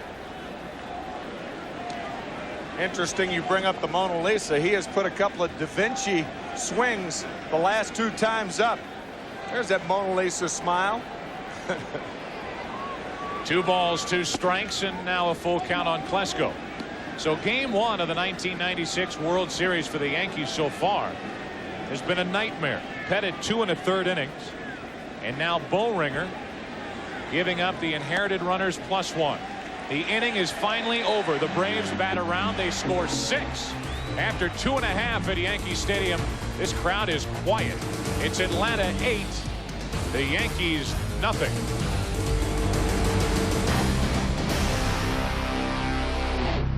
Third inning, and Wade Boggs leads it off, looks at a ball. John Smoltz is handed 8 runs of support. Boggs 0 for 1. Make it 0 for 2. And the leadoff man for the Yankees is gone in the 3rd. Well, a new generation of young superstars is making Party of 5 one of the most talked about shows on television. Catch the post-World Series return of Party of 5 with an all-new episode Wednesday, October 30th on Nonstop Fox. And I guess when you wait for your show to return, you come out to the World Series and support the Yankees. They can't enjoy what they're seeing so far. That's Scott Wolf and Paula DeVick. Look like they're having fun nonetheless. 1 out, nobody on, and Bernie Williams up there pumping, strike 1. In tonight's game, it's been a party of 1 for 5. 5 RBIs by Andrew Jones, who had 39 in 4 classifications, including 5 with the Braves this year. What a show. Andrew has made only 2 postseason starts before tonight, starting 2 NLCS games against Donovan Osborne of the St. Louis Cardinals. Now here he is starting against Pettit. He's hit a 2-run homer, a 3-run homer off a lefty and a right-hander. He set a pretty high standard for himself. What's he going to do for an encore? 5 RBIs, 5 of the 8 Atlanta runs. Bernie Williams up on the count, 2-1. When the Yankees were last in a World Series, Andrew Jones was 4.5 years old on the island of Curacao. He's really intimidated by Yankee Stadium. Huh? Absolutely. 1 out, nobody on, and a 2-2 count on Williams.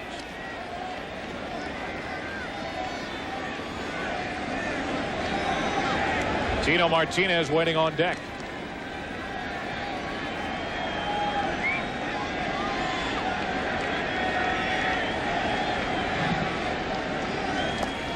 Full count.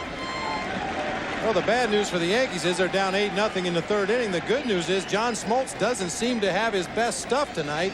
2 walks in the 1st inning, 2 walks in the 2nd inning.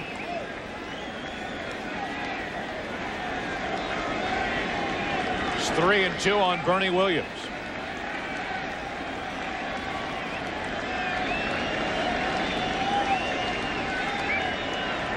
Boggs the first out here in the inning. Struck him out over the outside corner, 2 down. And there is a case where Smoltz does get the corner, and he rings up his first of the night.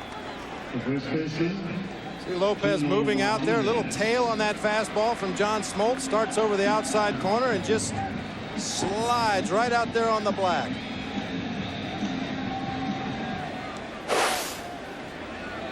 The bad news for the Yankees is, as John Smoltz struggled early, this 8-0 lead has allowed him to settle into this game and try to find a rhythm. He's now retired 3 in a row, and that last 3-2 pitch to Bernie Williams was by far his best of the night. He's 1-0 on Tino Martinez. Good fastball, 1-1. 8 runs with an 8-run lead. That will get most pitchers right, but particularly a guy as talented as John Smoltz. 1-2. In Smoltz's last start, which was Game 5 of the NLCS, he had a 5-0 lead before he ever threw a pitch. And the Braves went on to a 14-0 win in Game 5.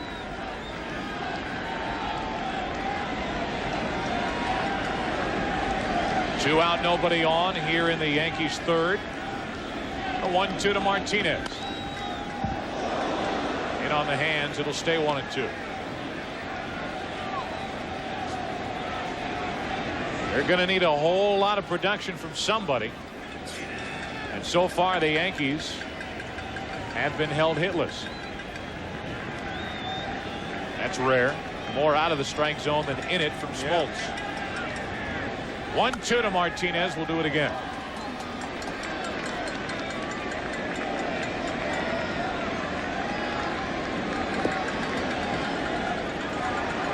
So the Yankees wait a week. We thought we'd get this World Series underway last night.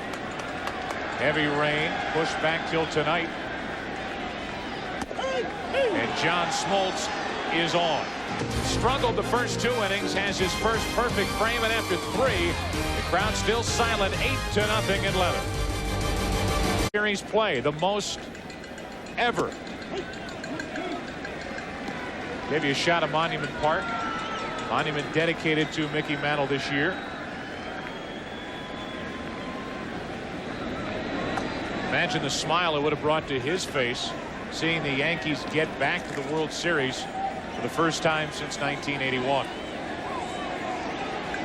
And on that monument out there to Mickey Mantle, it says a great teammate, which I think is the highest compliment you can play a ball player.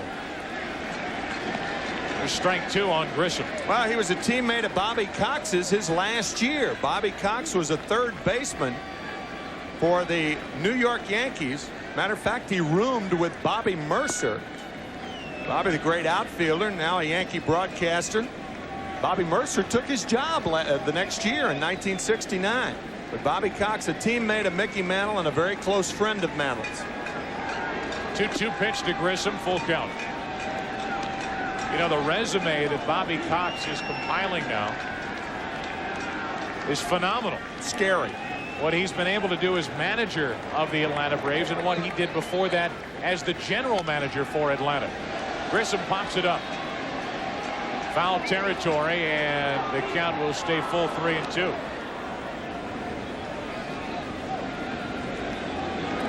Monument Park has been here at Yankee Stadium since 1932. To stroll through Monument Park. First monument, Miller Huggins, responsible for 6 pennants, 3 world championships. Monuments out there to Gehrig, Ruth, Edward Barron, DiMaggio, Mantle. Grissom flies to left. 2 out here in the 4th inning.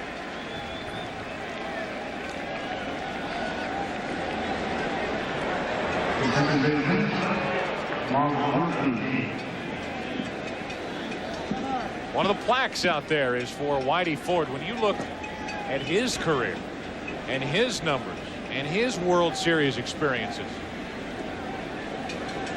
the tradition that just knocks you over the head when you walk into this ballpark. Ballpark that first saw baseball in 1923. The lease is up in 2002, and there's some question as to what the future of baseball in the Bronx and baseball in Yankee Stadium will be. It is hard to imagine Major League Baseball without Yankee Stadium. 2 out, nobody on here in the 4th inning for Lemke. 0-2 the count. Boehringer missed the outside corner. 1-2. Talk about the parking problems here in the Bronx and around Yankee Stadium. You would be hard-pressed to find any ballpark in baseball that had more access from rapid transit system than Yankee Stadium. It's one surefire way to get in and out of this ballpark. Rapid transit system and other than rapid transit systems, the Major Deegan.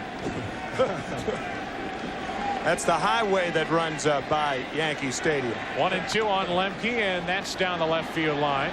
Slicing into the corner for a foul ball. Had an opportunity during the division series. The Yankees were playing the Texas Rangers to take the subway back to Manhattan, the number 4 train. 4 train, yes, sir. Got there in a hurry.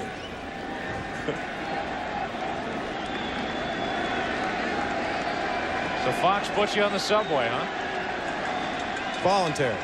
1-2 the count on Lemke. 2-2. I'll tell you, the Atlanta Braves have taken the A train tonight. Andrew. And they've taken this crowd right out of the game, which at the beginning of the night seemed like it would be such a factor. The Braves have taken it right to the Yankees. Now Lemke down the line. Didn't get out of the box, and Martinez will take it himself. The Braves go in order for the first time since the first. Bottom of the 4th inning, Yankee Stadium, 8-0 Atlanta. Is Chase Carey, chairman and CEO of the Fox Network.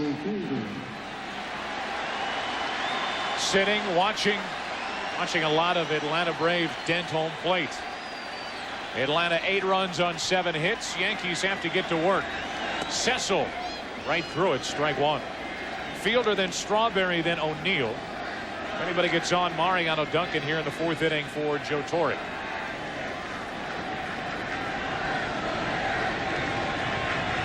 Cecil fly to right off the end of the bat his first time, and now in the hole 0-2.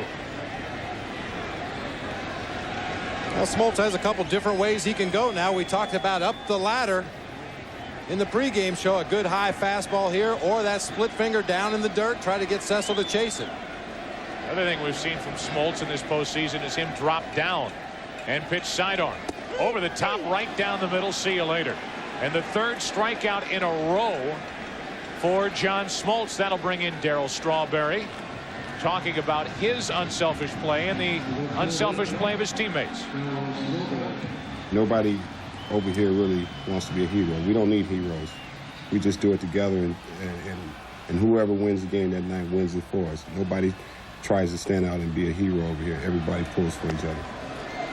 You know, a lot of times you hear athletes say that. It's a bunch of bull. But when you look at this Yankee team, when Strawberry has been on the bench, or Fielder has been on the bench, or Wade Boggs has taken a backseat to Charlie Hayes, you have not heard a lot of complaining. That's out of play off the bat of Strawberry for strike 2. Well, this ball club, this Yankee club, so unlike the great Yankee teams 1977, 78, the 81 team. The Yankees beat the Dodgers in 77, 78. They lost to the Dodgers in 1981. Totally different makeup of that club. 0-2 on Strawberry. Just missed the inside corner as Smoltz is looking for his 4th strikeout in a row. There's Charlie Hayes, a late addition to this team.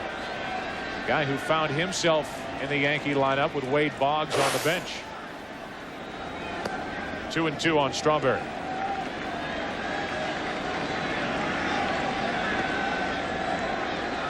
Tim Raines, another example.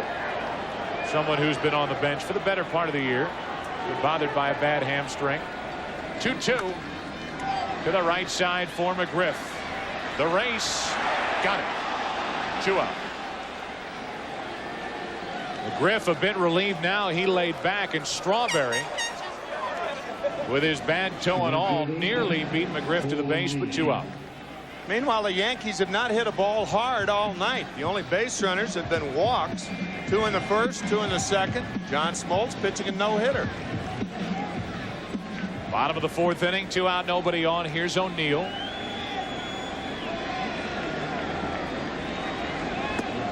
There's ball 1.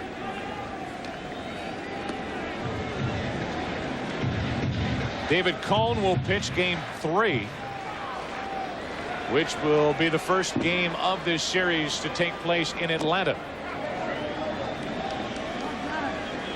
We'll all head back to Atlanta after game 2 tomorrow night, which will match Greg Maddux for Atlanta against Jimmy Key for the Yankees. Because of that rainout last night, Bobby Cox able to bring back Maddux in game 2. Prior to that, Denny Nagel, the left-hander, was scheduled to start tonight's game if tonight's game would have been the #2 game, but now Nagel has been moved back to Wednesday night. 2 out, nobody on. 3-0 pitch. And O'Neill with his club down by 8. Tanking all the way. There's Jimmy Key. Start tomorrow night.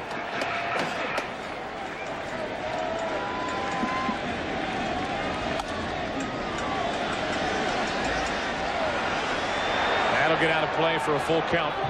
That's an idea, Joe, of how hard John Smoltz throws.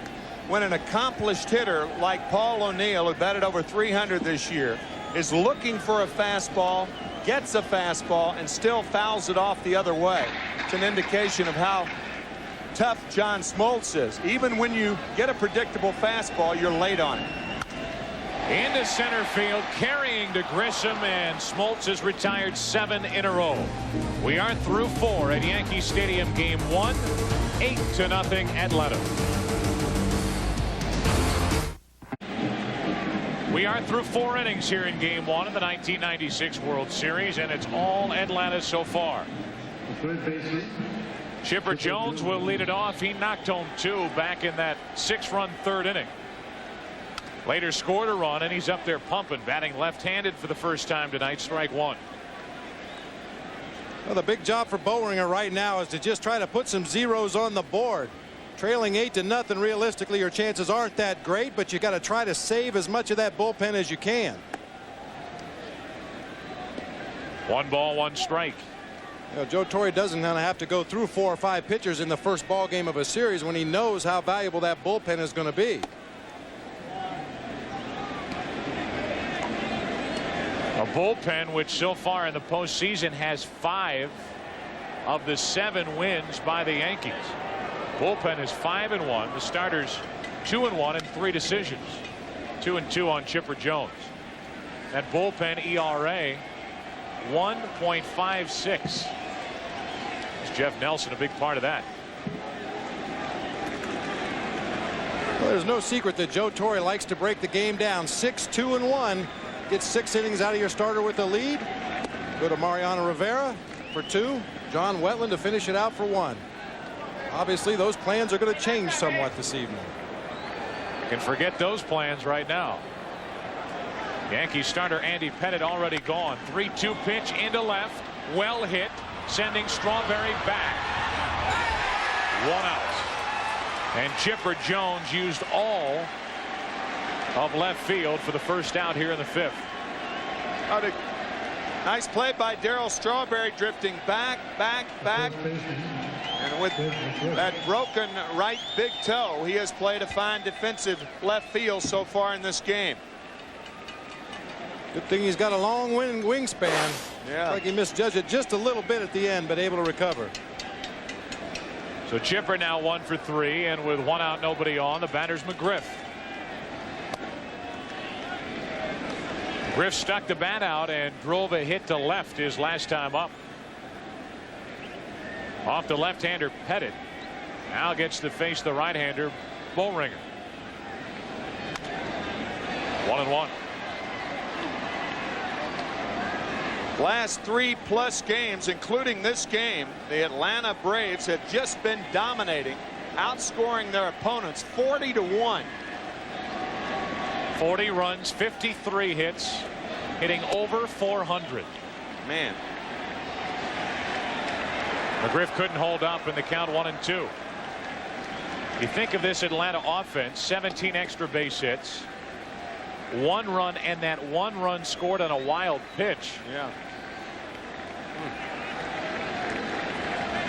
That's over the last 4 games during this postseason.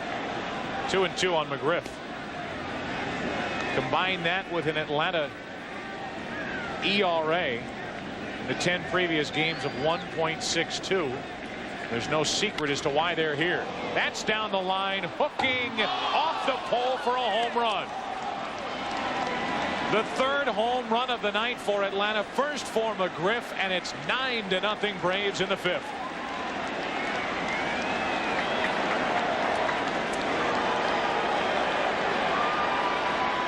And that home run off the bat of McGriff carried its own sound effect as it clangs off the fair pole down the right field line, and the fans throw it back. What a P by McGriff.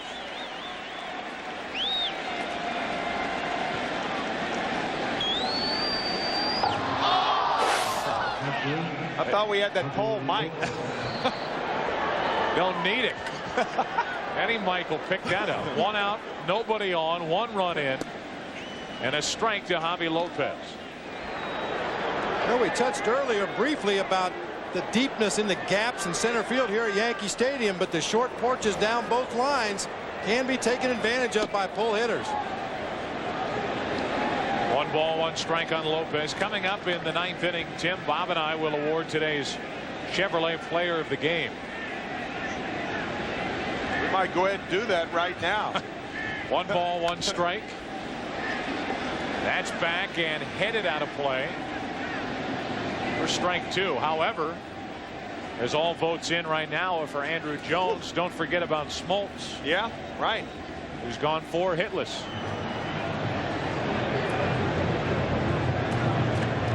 There's that man. Hitting 7th in the Atlanta lineup tonight. That's what they used to say about Stan Musial across town in Ebbets Field. Musial with a 400 lifetime average there. And they kept saying, there's that man again. Bullringer blows Lopez away. 2 out here in the 5th inning. Hey, don't forget, tomorrow night the defending world champion Atlanta Braves will battle baseball's most storied franchise, the New York Yankees. It's Game 2 of the 1996 World Series tomorrow night. Tune in to Fox at 7 o'clock Eastern to get all the action. Jermaine Dye, and that's strike 1. What does our schedule of games look like for the World Series? Well, Game 1 tonight, obviously. Game 2 is tomorrow night, Monday night at 7 o'clock. Then Game 3, 4, and 5 the next 3 days in Atlanta. There is no travel day at the start of this series because of the rain out tonight. Then the off day, and then back to New York for Game 6 and 7 next weekend.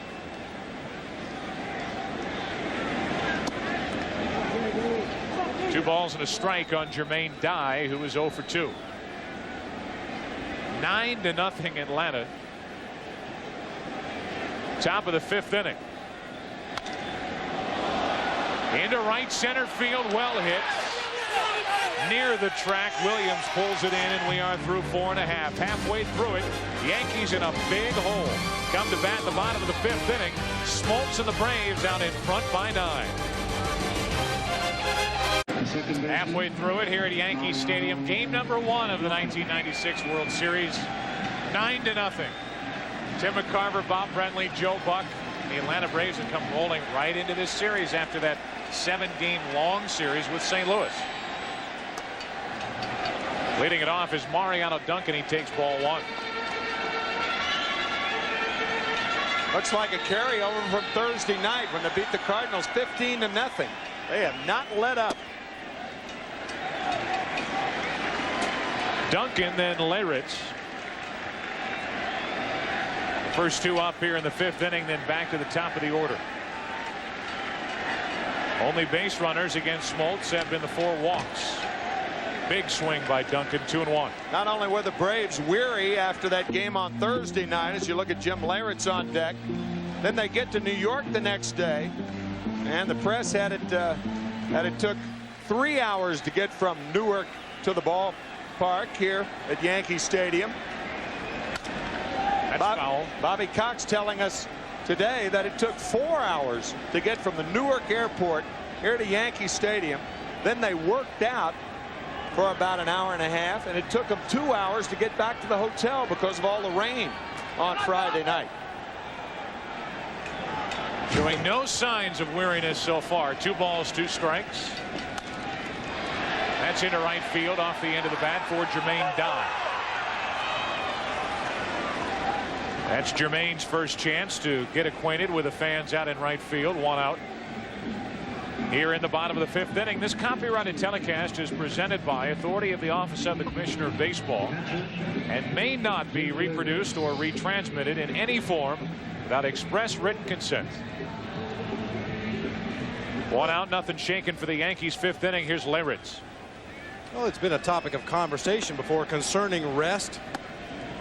Is it more to your advantage to have the time off to enable some injuries to heal, enable some guys to get extra batting practice, extra rest? Or is it more to your advantage to come right out of one series and into another? 1-1 on Leyritz. I do believe yesterday was an important day for Atlanta to get off, however. For no other reason, it allowed Bobby Cox to get his rotation in line. Right. There's a strike, and it's 1-2. But you talk to Bobby Cox, and he says, "No, I don't care. If I had it the other way, if I had Nagel going in game 2, you're going to see them all anyway. Who cares?" It's the way he approaches it. I guess it's that easy when you have this kind of pitching. 1-2 on Leyritz. Got him. 2 out, and that's 4 strikeouts for Smoltz.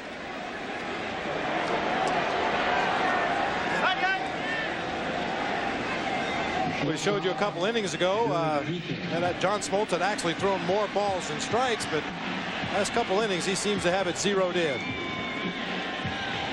Here's Derek Jeter, 22 years old. He plays like he's 29 years old. He's one of those guys that, as you watch him play, it looks like he's been around longer than he really has. Last season had only 48 at bats. So eligible as a rookie this season, and he will win the American League's Rookie of the Year award running away. Hitting over 400 this postseason. 1 ball, 1 strike. Last Yankees shortstop to win the Rookie of the Year award, Tom Tresh, back in 1962. 2 out, nobody on. 1-1 pitch.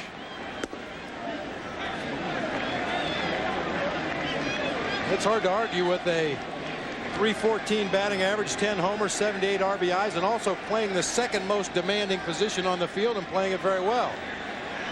2 balls and a strike. I would assume the most demanding would be the position that you two played. Without a doubt. I think that's across the board. That's accepted.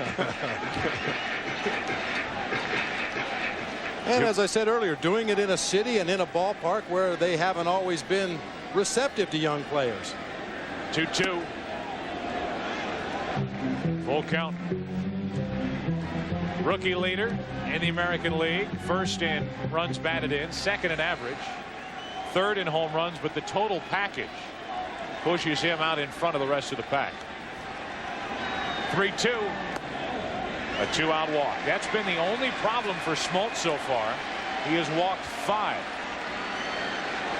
I'll tell you what, when John Smoltz throws a 3-2 slider to Derek Jeter with an 8-run lead in the 5th inning, that means he's thinking about a no-hitter. That's my read on that last pitch. Be interesting to hear John's answer to that, and I'm sure he'll be answering that question. You know, when did you start thinking about a no-hitter? When you throw a 3-2 slider with an 8-run lead in the 5th inning with 2 out and nobody on, you're thinking about it. 5 walks up until tonight in 3 prior starts, now 5 tonight. So control has been a problem. Ball 1 now on Boggs, who is 0 for 2 with a couple of groundouts. I said an 8-run lead for getting Fred McGriff's home run, a 9-run lead. It's even more of a reason to throw a fastball. Yeah, right. One more reason. Right. 1 ball, 1 strike on Boggs.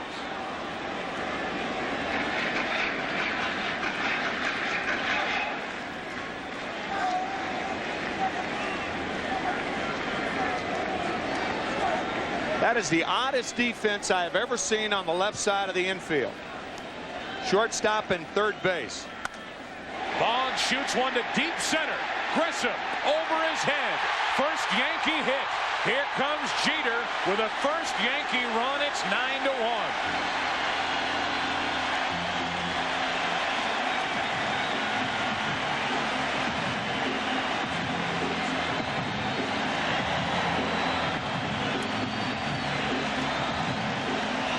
Boggs Smoltz gets a fastball up and out over the plate. Doesn't really drive the ball a lot anymore, but he gets a hold of this ball. We mentioned Grissom plays a shallow center field, and that's a huge gap in left center field. Runs it down at the wall, but the Yankees get on the board. That ball was crushed. The first hit of the night for the Yankees produces their first run. Now Bernie shoots one to center. Grissom right there. And the 5th inning will come to a close, but not before the Yankees get on the board. There will be no shutout in game 1. It's 9-1 Atlanta through 5. Well into the 6th inning. 9-1. Atlanta out in front. And the ground ball off the bat of Andrew Jones is foul for strike 1.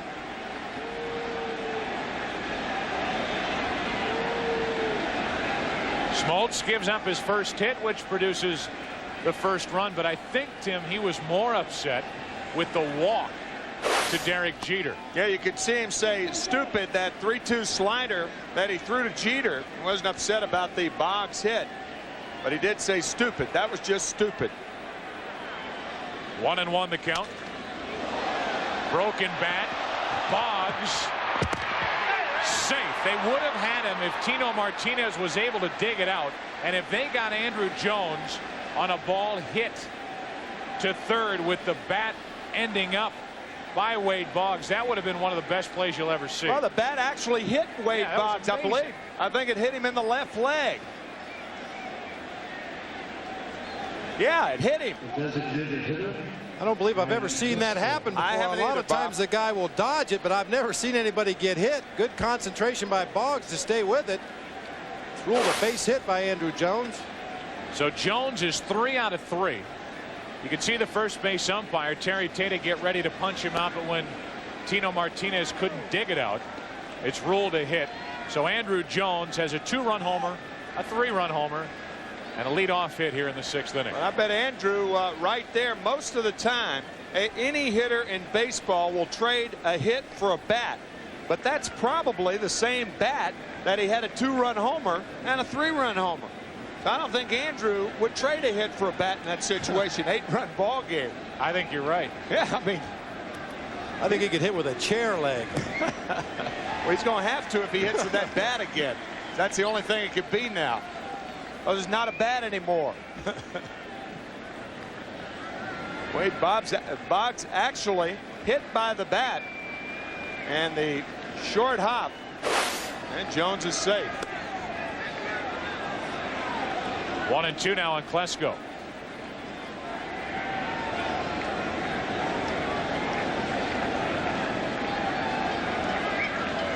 Andrew Jones aboard with nobody out here in the 6th inning. A 9-1 Atlanta lead, and there's the double play ball booted by Duncan. Everybody is safe. Taylor made, and Duncan could not come up with it to his right. It's ruled an error, and it's the second postseason error for Mariano Duncan. Well, Duncan is in there more for his offense than his defense. A very routine play, just hits off the heel of the glove and throws it away at the end of the play, but fortunately it doesn't get far enough away for anybody to advance.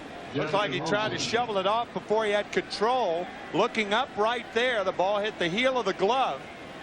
Now the toss too late. So a single and an error, and now Blauser, who is 1 out of 2, looks at a ball.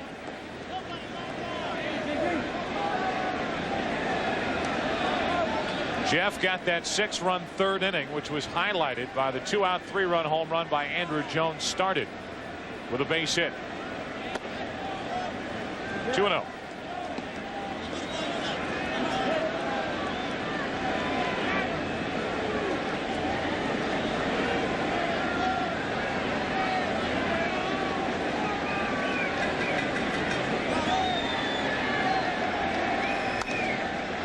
Balls and a strike on Blauser.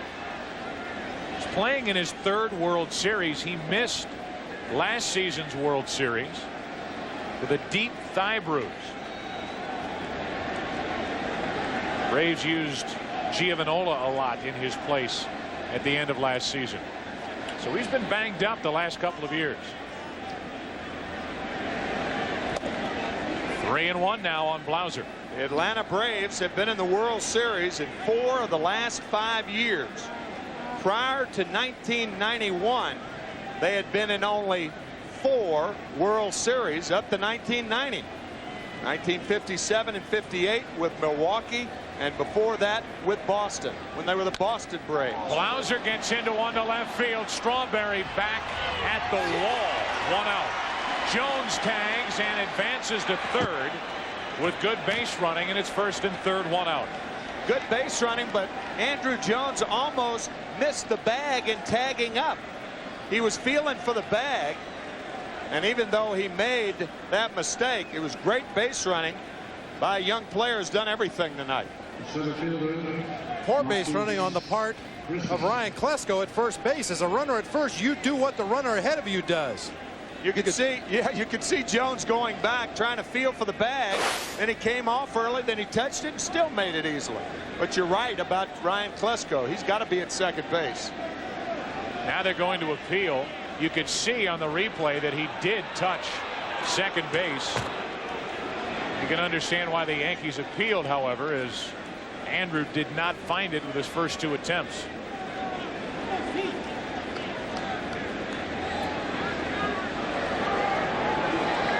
Don Zimmer on the left with Joe Torre on your right. What a year and what a ride those two have had this season. Out of play for strike 1.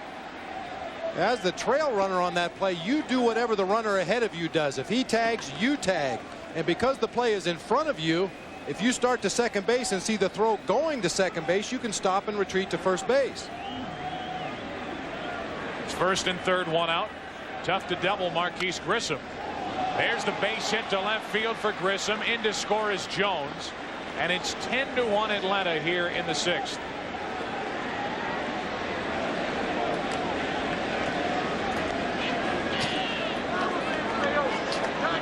So Boehringer now has allowed 3 runs.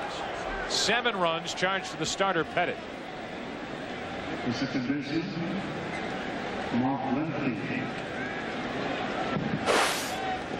So 2 hits, an error, 1 run in the inning. Back to a 9-run lead as David Weathers, the right-hander, gets ready for the Yankees in their bullpen. 2 on, 1 out for Lemke. To the right side and through. Here comes Klesko. The throw by O'Neill is late. Over to third is Grissom, and it's 11-1 Atlanta.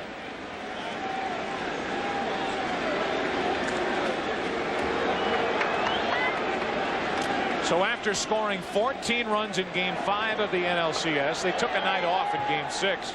They had Maddox pitching. They scored only 3. 15 runs in the clincher in Game 7. 11 runs on 11 hits here tonight. Mark Lemke entered tonight's game with a .486 postseason batting average with runners in scoring position, and he delivers again. Andrew Jones has 3 hits. Lemke has his first hit. Grissom a couple of hits. Home run by McGriff. He's driven in a couple. It's all Atlanta in Game 1. 11-1 Atlanta here in the top of the 6th inning. With its dynamic stars and issues torn from today's headlines, New York Undercover brings you the stories that are happening right here, right now. New York Undercover, an all-new episode Thursday, October 31st on Nonstop Fox. There's Michael DeLorenzo, one of the hottest young stars of New York Undercover. He's got a Yankees do-rag working here in Game 1. He's a little undercover right now. Undercover of a do-rag. Here's David Weathers wearing the traditional baseball cap. A record of 2-0 in the 1996 postseason. That's a do cap. It's a do cap. David Weathers really impressed Joe Torre in the divisional playoff with Texas. The work he did in a couple of tight spots, and here he is.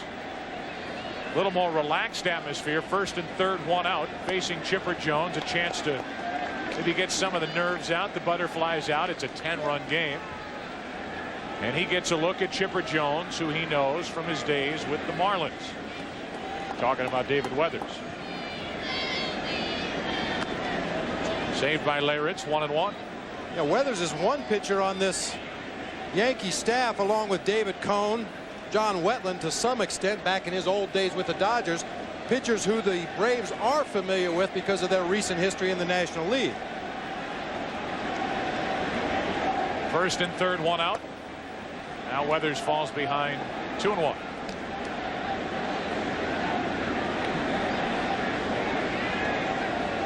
Bullringer went 3 innings, allowing 4 runs on 5 hits, still responsible for the 2 on.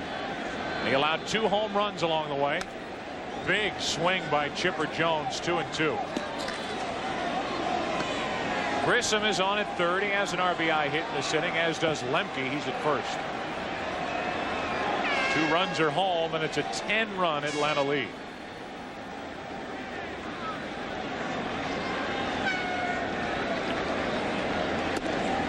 Full count.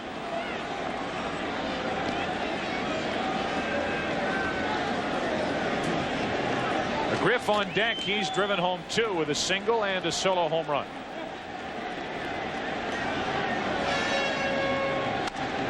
Into left field for Strawberry. Nice running catch. Here's Grissom.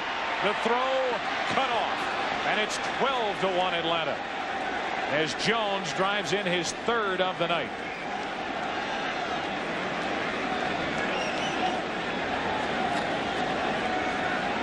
So the Braves have their biggest lead of the evening as Chipper Jones, the sac fly to left. RBI production goes up for your number 3 hitter when you have speed in the 1 and/or 2 spots. Marquise Grissom scoring on a ball that normally they'd have a play on at the plate. Good idea of just how quick Grissom is. Yeah. Now it's a runner at first, 2 out for McGriff. Fred played the foul pole his last time up. It's a nice sound, says Fred.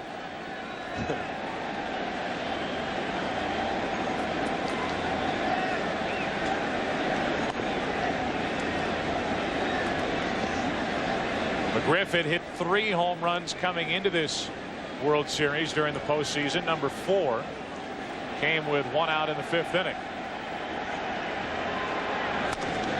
Off the end of the bat to center for Bernie Williams. And the top of the 6th inning comes to a close, but not before the Braves had 3. Bottom of the 6th inning, Braves by 11. You look marvelous. Does look marvelous. Marvelous. No wonder he's downcast. The Yankees are losing. A huge, huge Yankee fan. It's a Fox Sports graphic for Billy Crystal. I hate it when that happens. It's Bob Watson. He can't like what's happening here tonight. Bottom of the 6th inning, a 12-1 game. The Yankees' only RBI off the bat of Wade Boggs, which, by the way, is his first postseason RBI this year. Tino Martinez will lead it off with Cecil Fielder to follow, and then Darryl Strawberry against John Smoltz. It gets no easier tomorrow night for New York with Maddox on the mound. But Tim, when you talk to Joe Torre, he has really been impressed with Jimmy Key, who will be on the mound tomorrow night for New York. Jimmy Key, much the same pitcher as Tommy Glavine of the Atlanta Braves. And Joe Torre hoping that Jimmy Key is as effective as Tommy Glavine has been for the Atlanta Braves.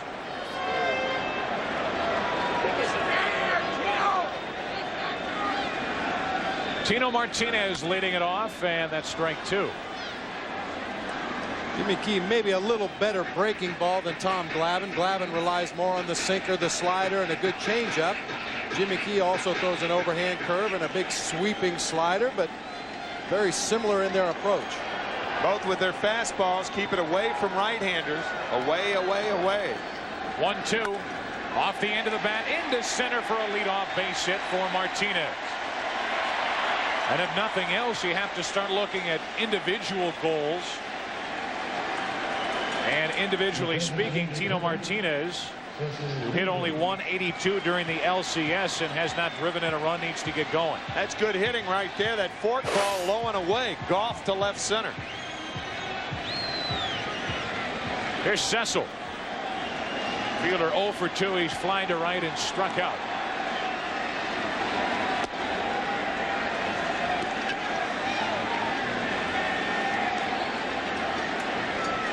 The numbers for the postseason. During the regular season, I mean, you don't talk about Cecil Fielder as having a great 1996, but he did. Shoots one into deep right center. Grissom back to get it as it falls short. Didn't get all of it, and Fielder is 0 for 3 during the regular season. Just to finish the point, Fielder hit 39 home runs and drove in 117. Not too shabby, huh? Not at all. 1 on, 1 out. As it starts to rain here at Yankee Stadium, Darryl Strawberry digs in. Little drizzle here on Sunday night.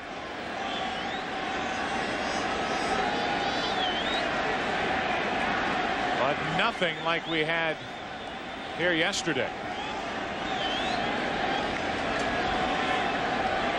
Coastal flooding yesterday, right? That's this one I understand. Coastal flooding. There's a strike over the outside corner to Strawberry. Heavy winds. Heavy rain.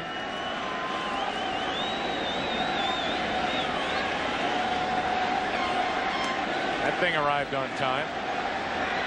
1 on, 1 out. Strawberry, the double play ball. They had the entire infield on the right side of the infield, and Strawberry, I'm telling you, for a guy with a broken toe, is running just fine. Quite a shift the Braves infield puts on, and Strawberry hits right into it. We'll see him getting down the line. Stretching out to beat that relay throw on the very unusual 4-5-3 attempted double play. Because of the shift, Chipper Jones, the third baseman, covered second base. That's another first. I've never seen a third baseman covering second on a double play attempt. One luxury the Braves have, however, is that Jones came up as a shortstop. So he's not afraid to cross the bag and attempt a double play. Now the rain picks up a little bit. 100th pitch of the night coming for Smoltz, and it's low. 2-0 on O'Neill. A leadoff hit by Martinez. Fielder fly to rather deep right center. Strawberry bounces into the force out, and now O'Neill is 0 for 1 with a walk.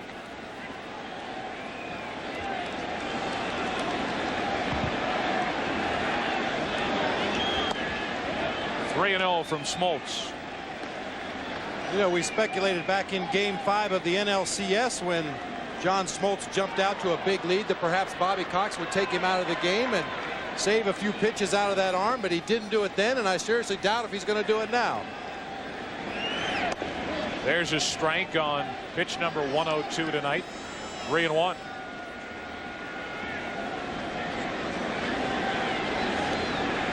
Paul O'Neill trying to figure out John Smoltz. Full count. Talking about last Monday when Atlanta beat the Cardinals 14-0. That was in Game 5 to keep the Braves' hopes alive. And the reason that you would think he would do it then was to come back and pitch in relief in Game 7. With Strawberry running, O'Neill pops it up. Fighting the raindrops. Chipper puts it away. It's a 12-1 game through 6. Back after this from your local Fox station.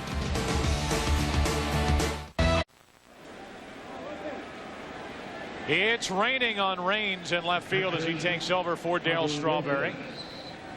We are into the 7th inning, a 12-1 Atlanta lead. John Smoltz shaking hands as he heads back to the Atlanta clubhouse.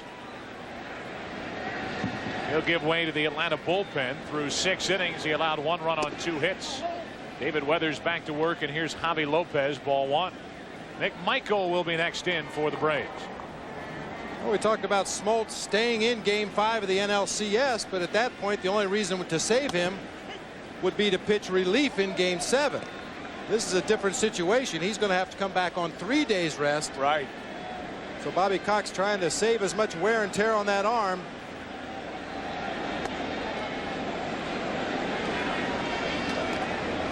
David Weathers is 2 balls and a strike behind on the count to Javi Lopez. Andy Pettitte is back out in the Yankee dugout, lasting only 2 1/3 innings. Lopez into center for Bernie Williams. 1 out. Here is our Aflac trivia question. Our good friends at Aflac, which pitcher started game 1 of the World Series the most times?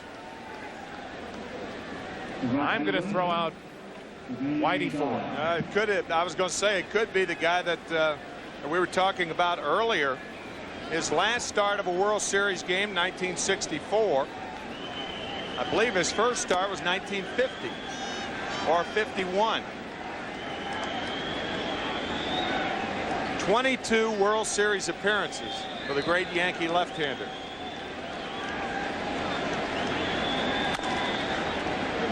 This is Jermaine Dye. He bounces one up the middle for his first hit of the night. 1 on, 1 out, as Dye is now 1 out of 4. The Braves have a base runner here in the 7th inning. First man to reach against David Weathers.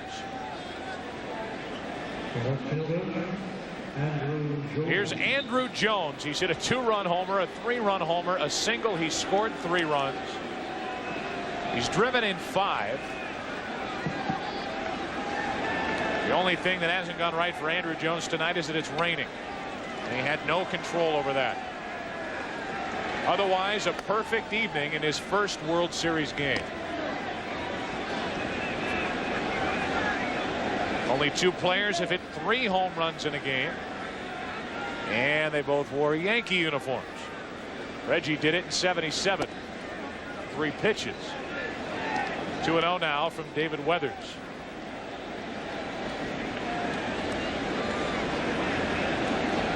Rain picks up a little here at Yankee Stadium. 1 on, 1 out. And the double play ball. Jeter flips out over to first. Can't get it. Bad throw. And it's a 6-4 force out. No error, but Andrew Jones is on with 2 out to keep the 7th inning alive for Atlanta. Bobby Cox talks about Andrew Jones as being a 5-tool player, which means he hits for average, hits for power, can throw and run, as he shows right there. He had that beat anyway. Even a good throw doesn't get him. Looked like a routine double play ball. Now Klesko grounds to Jeter. He'll step for the final out. No runs, a hit, a man left. The Braves have left only 2 tonight. They've scored 12. They lead by 11. Well, there's some power in the middle of a lineup. Pretty good 1-2 punch. DiMaggio and Kissinger. Now, how many hits does Kissinger have in the big leagues? He's in the big leagues. I don't know how many hits he's got. They watch as Greg McMichael takes over. McMichael on for Smoltz, who went 6 innings, allowed 1 run on 2 hits. Now it's McMichael, first out of the Atlanta bullpen in the '96 World Series. Some wet weather gear here at Yankee Stadium. Multi-purpose mitt right there. You carry a hot dog in it, catch a baseball in it, put it on top of your head to keep your hair dry. Here's Duncan leading it off with Larritz and Jeter to follow.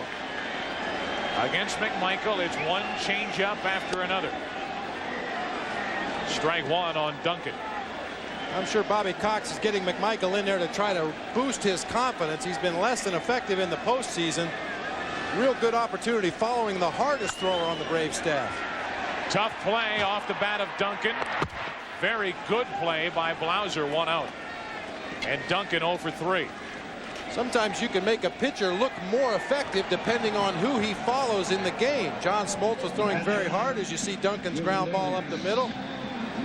McMichael, a changeup pitcher following the hardest thrower on the staff, I would think should be very effective at this point in the ball game. His one loss against the Cardinals put the Cardinals up 3-1 against the Braves. That was in Game 4 when he entered the game, and in 1+ innings, 1 1/3 innings, gave up 4 runs. That was 1 week ago tonight. He came on to allow a pinch hit 2-run triple to Dimitri Young. Infield hit by Clayton, and then next inning a Game-winning home run by Brian Jordan. 1 ball, 1 strike. So one thing that Bobby Cox was still kicking the dirt about after that series, that darn Game 4. But the Braves came away with a 4-3 win in that series over St. Louis to get here.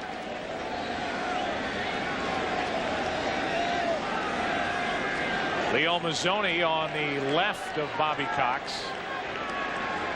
To our right in his 6th year as pitching coach with the Braves. Little fly ball into center for a 1-out hit off the bat of Leyritz. On for the 2nd time tonight. Well, we gave you our Aflac trivia question. Which pitcher started Game 1 of the World Series the most times in history? Our Aflac trivia answer, Whitey Ford, 8 times. 55 through 58, 61 through 64.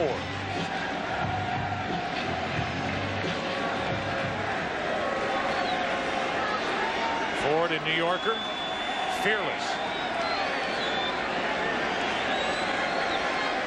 Here's Jeter. 1 on, 1 out. Jeter 0 for 2 with a walk, and the only run scored tonight for the Yankees. Most teams that open on the road in the World Series would be satisfied being 1-1. I think Braves win tonight. I think they're going to be dissatisfied if they don't go back to Atlanta 2-0 with Greg Maddux going tomorrow night. Meanwhile, there's no secret as to why Joe Torre, instead of going with Pettit and then Cone, goes with Pettit and then Key. Right. Try to get at least a win here at Yankee Stadium. Hope for a win in Atlanta and get this series back to New York. And with Pettit going a little over 2 innings tonight, it wouldn't be unreasonable for Joe Torre to think about bringing Pettit back on Wednesday night instead of starting Kenny Rogers, who is slated to start at least before the game tonight. Over the inside corner, and the strikeout for McMichael, and Jeter didn't like it. Well, that's good pitching by McMichael. You get a hitter leaning. Watch Jeter leaning out over the plate, fastball in, locks him. All that putting the hitter in the rocking chair. You get him leaning out over the outside part, you throw it inside. You get him opening up, looking inside, you throw it outside. Batters continually rocking back and forth. The rookie Jeter 0 for 3 tonight. Here's Boggs, and there's strike 1 from McMichael. You hear it all the time in baseball. Denny Nagel up and throwing, just throwing between starts, one would think. And keeping the ball down is the most effective way to pitch. Up the middle, base hit off the bat of Boggs. Leyritz will move to 3rd, and it's 1st and 3rd, 2 out.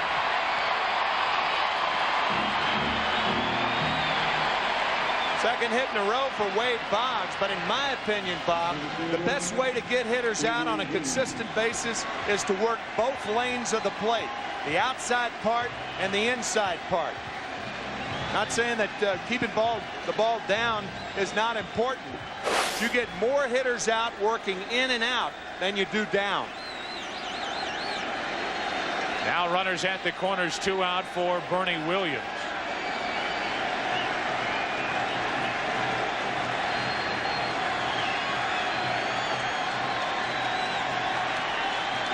Bernie hitless tonight after being named the ALCS MVP. The line drive, he stays hitless. The Yankees have stranded 8. We've played 7. Atlanta out in front by 11.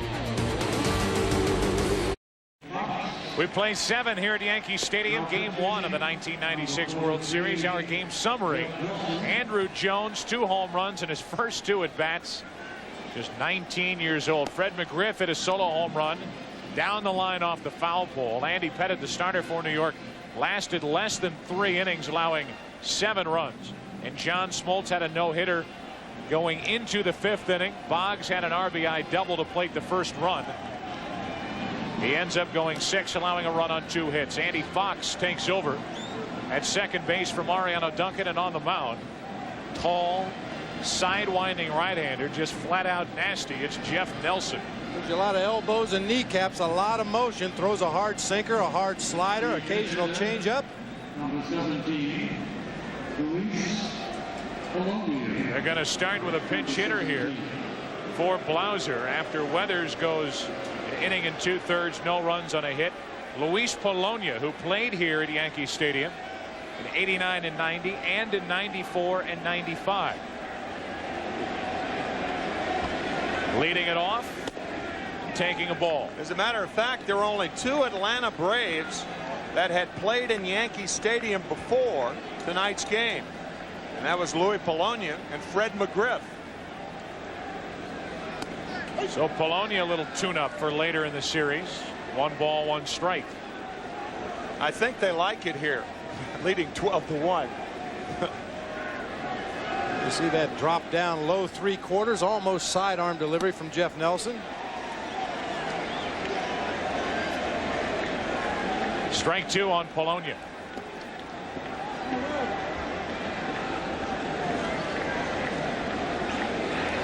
Polonia's had very limited work off the bench for Atlanta.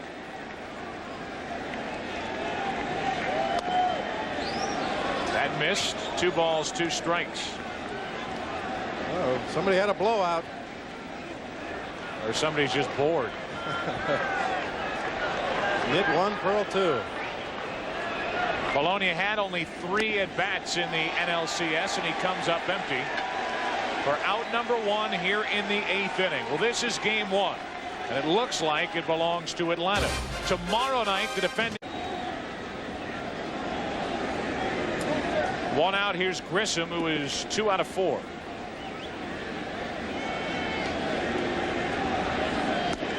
How about that breaking ball? Grissom is bailing, and it's over the heart of the plate for strike 1. That's how tough Nelson can be against right-handed hitters. Little bail and wail into center field, into the glove of Williams. 2 out.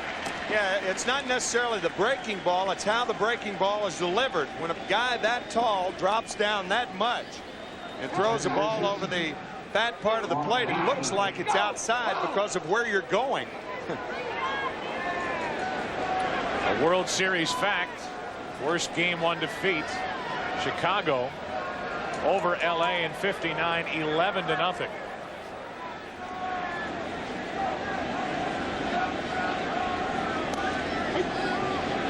Hope for Yankee fans if history repeats itself, because the Dodgers came back to win 4 in a row over the White Sox after that 11-0 loss.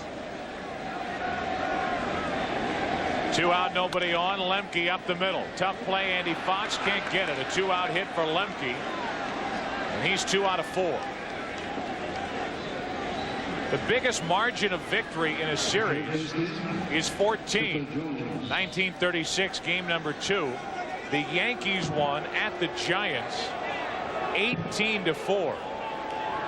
The Yankees went on to win the series 4-2. By the way, the 18 runs is still a record. And we're not close here tonight. Chipper Jones at the plate, 1 on, 2 out. First ever World Series game for Joe Torre. It had been 4,272 games as a player and manager before tonight, before getting to the World Series. And World Series game number 1 did not go well. Chipper Jones has driven in 3 tonight. 1 on, 2 out. And a 2-1 count. There's Don Zimmer. Joe Torre wanted as his bench coach. Asked him, brought him out of retirement. Had left the Colorado Rockies and Don Zimmer a couple of years ago.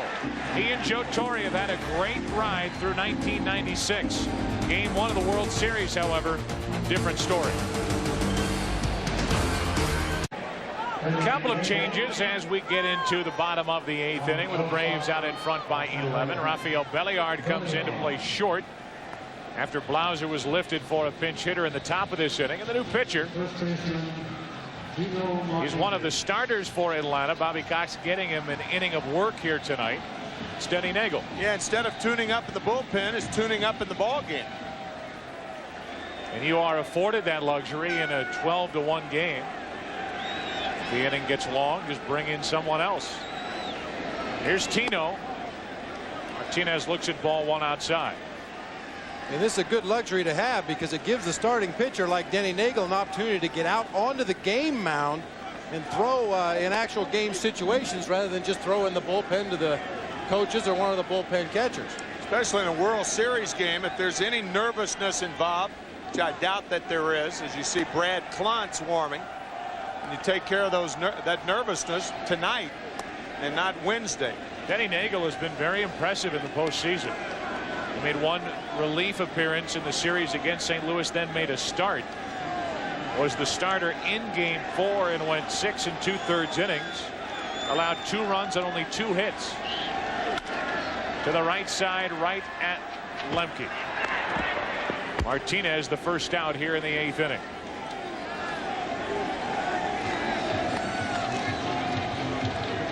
Well, we've already shown you what the last 4 games have been like for the Braves offensively. Combine that output with what they're doing from the mound, an ERA of around a half run. Opponents average well under 200 and 28 walks to 7 strikeouts, which is amazing considering Smoltz had 5 of those walks, 5 of those 7 walks here tonight. Yeah.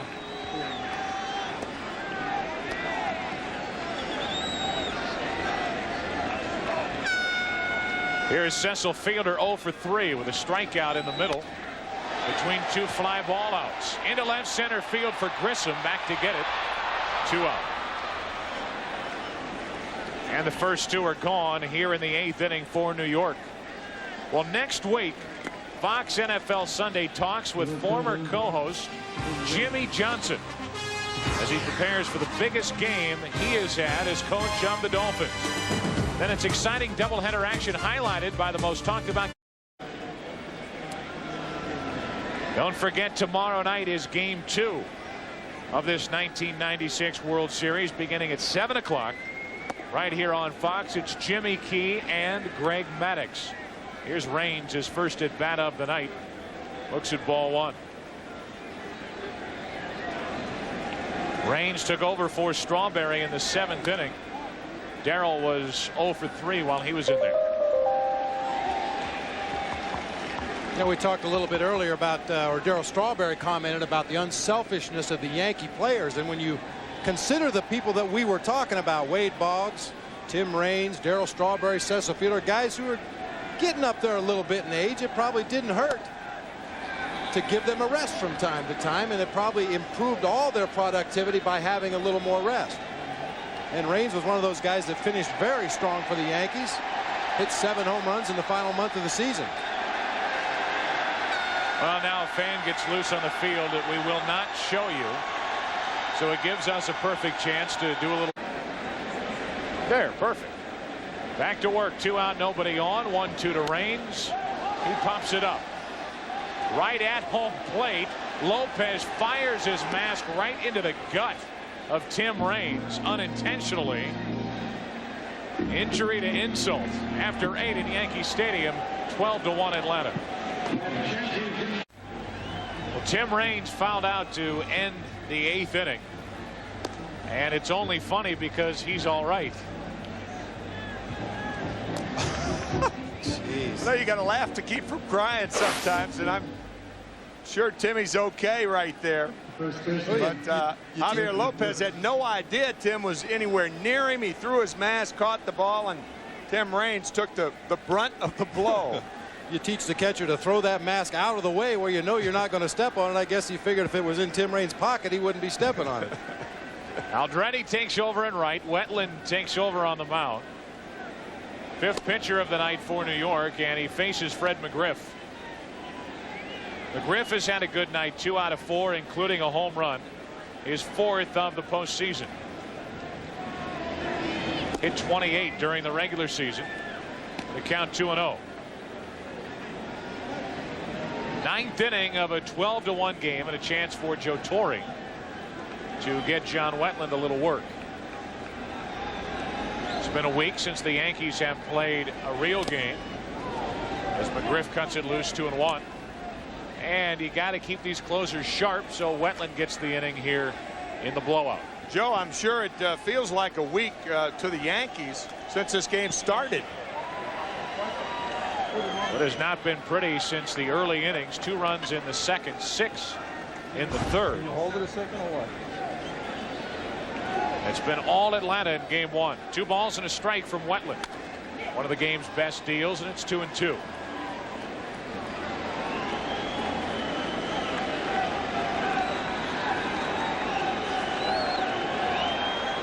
Chris Chambliss to the right talking to Doc Gooden and Joe Girardi. I believe that's Joe Girardi. That is. Yeah. Chris Chambliss interviewing for the California Angels job, as a matter of fact. McGriff strikes out to start the 9th inning. Fred McGriff went deep back in the 5th inning, and he let everybody hear it. Sounded like Lionel Hampton. Playing the foul pole, and McGriff comes up empty here to start the 9th inning. That'll bring in Lopez. Well, those are 2 bad sounds for a pitcher. Bad hitting ball and ball hitting foul pole. It's ball 1 to Javi Lopez. That was against Bullringer. He came on in relief of Pettit in the 3rd. Bullringer went 3 innings, allowed 5 runs on 5 hits. It's down the line in right, and out of play off the bat of Lopez, 1-1. And Andy Fox colliding with right field umpire Jerry Davis. Jerry looking in the stands. Andy putting on the brakes and skidding into Jerry Davis. Whoa. That's a clip, isn't it? Boggs has been hit by a broken bat. Raines gets hit in the gut with a flying mask out of the hand of Javi Lopez. Jerry Davis almost gets pulled down by Andy Fox. Now Lopez off the end of the bat to Raines. His first chance in left field. 2 out here in the top of the 9th. Lopez, the NLCS most valuable player, will end the night 1 out of 4. Wetland showing that good sharp curveball that he had even in his early days when he came up with the Dodgers. Good opportunity for him to kind of work on some things out there tonight, and it appears that he's got that curveball about as sharp as you can get it. Jimmy Key will be on the mound tomorrow night for New York. And they will need a good one out of the veteran left-hander. Something has just occurred to me. Do you realize that Andrew Jones is only 7 years older than Jeffrey Mayer? But he needed no help from the mayor in this No. game 1. Yeah, I'm not talking about Giuliani. The other mayor.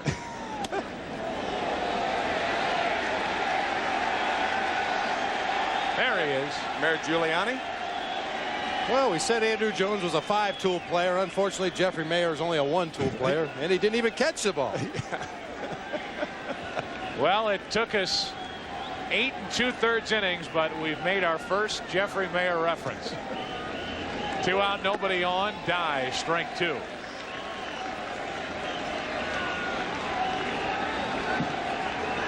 Jermaine 1 out of 4 with a hit his last time up.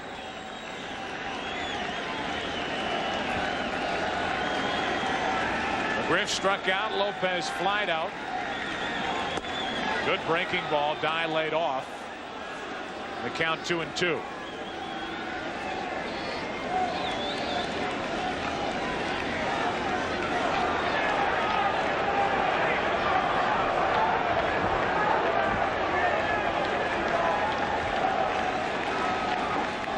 Two out, nobody on, and that'll give us a chance to explain who Jeffrey Mayer is for those who don't know. He was the young 12-year-old that leaned over the stands. Derek Jeter, Tony Tarasco, the right fielder of the Baltimore Orioles. This was game 1.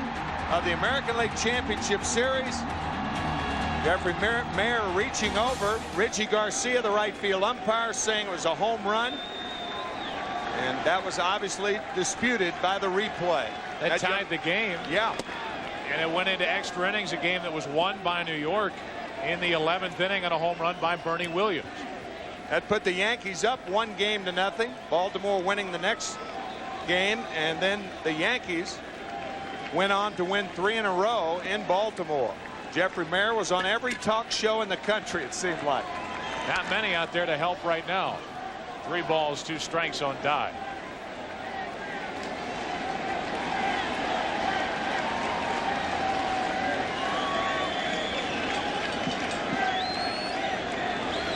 Beefed up the security out beyond the outfield wall because of what we just showed you. Dye is having a pretty good at bat against Wetland. Count stays 3-2.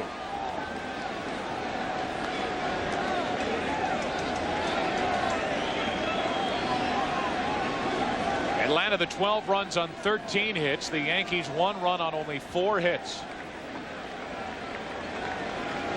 That hat has been through everything.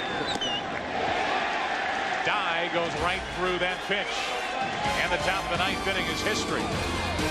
12-1 Atlanta into the bottom of the 9th.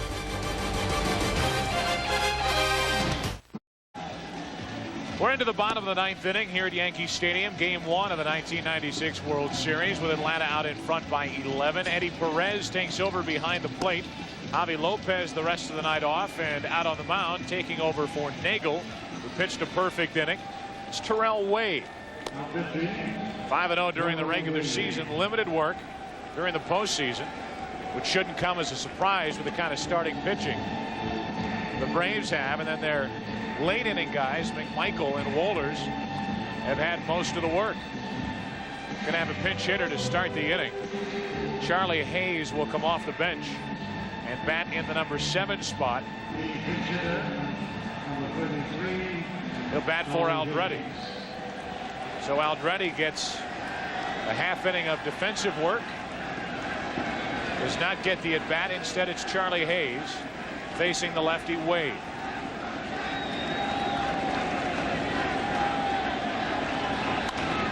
Up there, Hackett into right field for Jermaine Dye. 1 pitch, 1 out here in the 9th inning. We've had a lot of fun bringing you Game 1 of the 1996 World Series. Don't forget, Game number 2 is coming up tomorrow night. Jimmy Key and Greg Maddux. Telecast begins at 7 o'clock.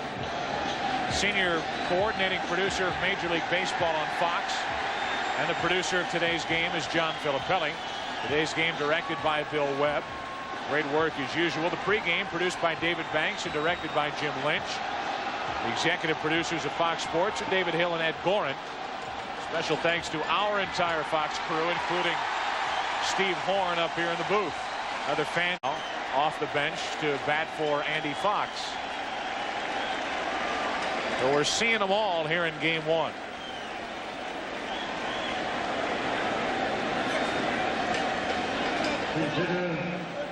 So Soho bats for Fox against Wade. And then we'll have Leyritz next. 1 out, nobody on. 12-1 Atlanta. Ball 1 to Soho, who is mainly used as a defensive replacement for Mariano Duncan at second base during this postseason. 1-1.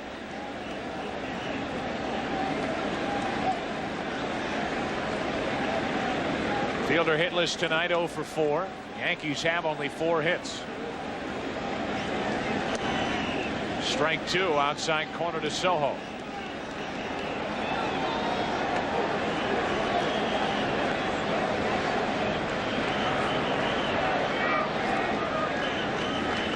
Boggs the only RBI tonight for the Yankees. To the left side for Belliard. 2 out. And the Braves are 1 out away from wrapping up their first victory of the 1996 World Series, and it's not going to be Wade to wrap it up. Instead, Bobby Cox is going to go to the right-hander, Brad Klontz.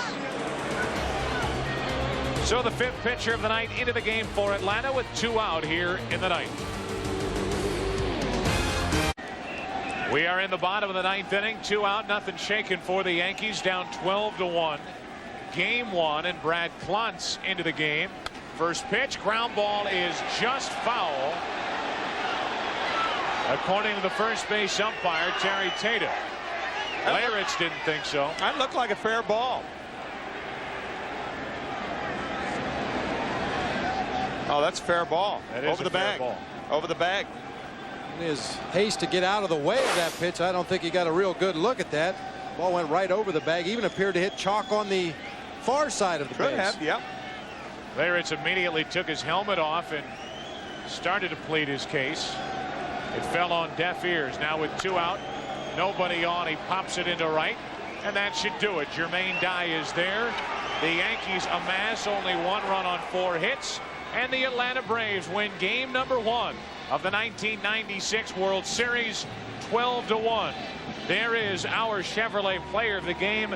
It's Andrew Jones, who had 3 hits, including a 2-run homer, a 3-run homer.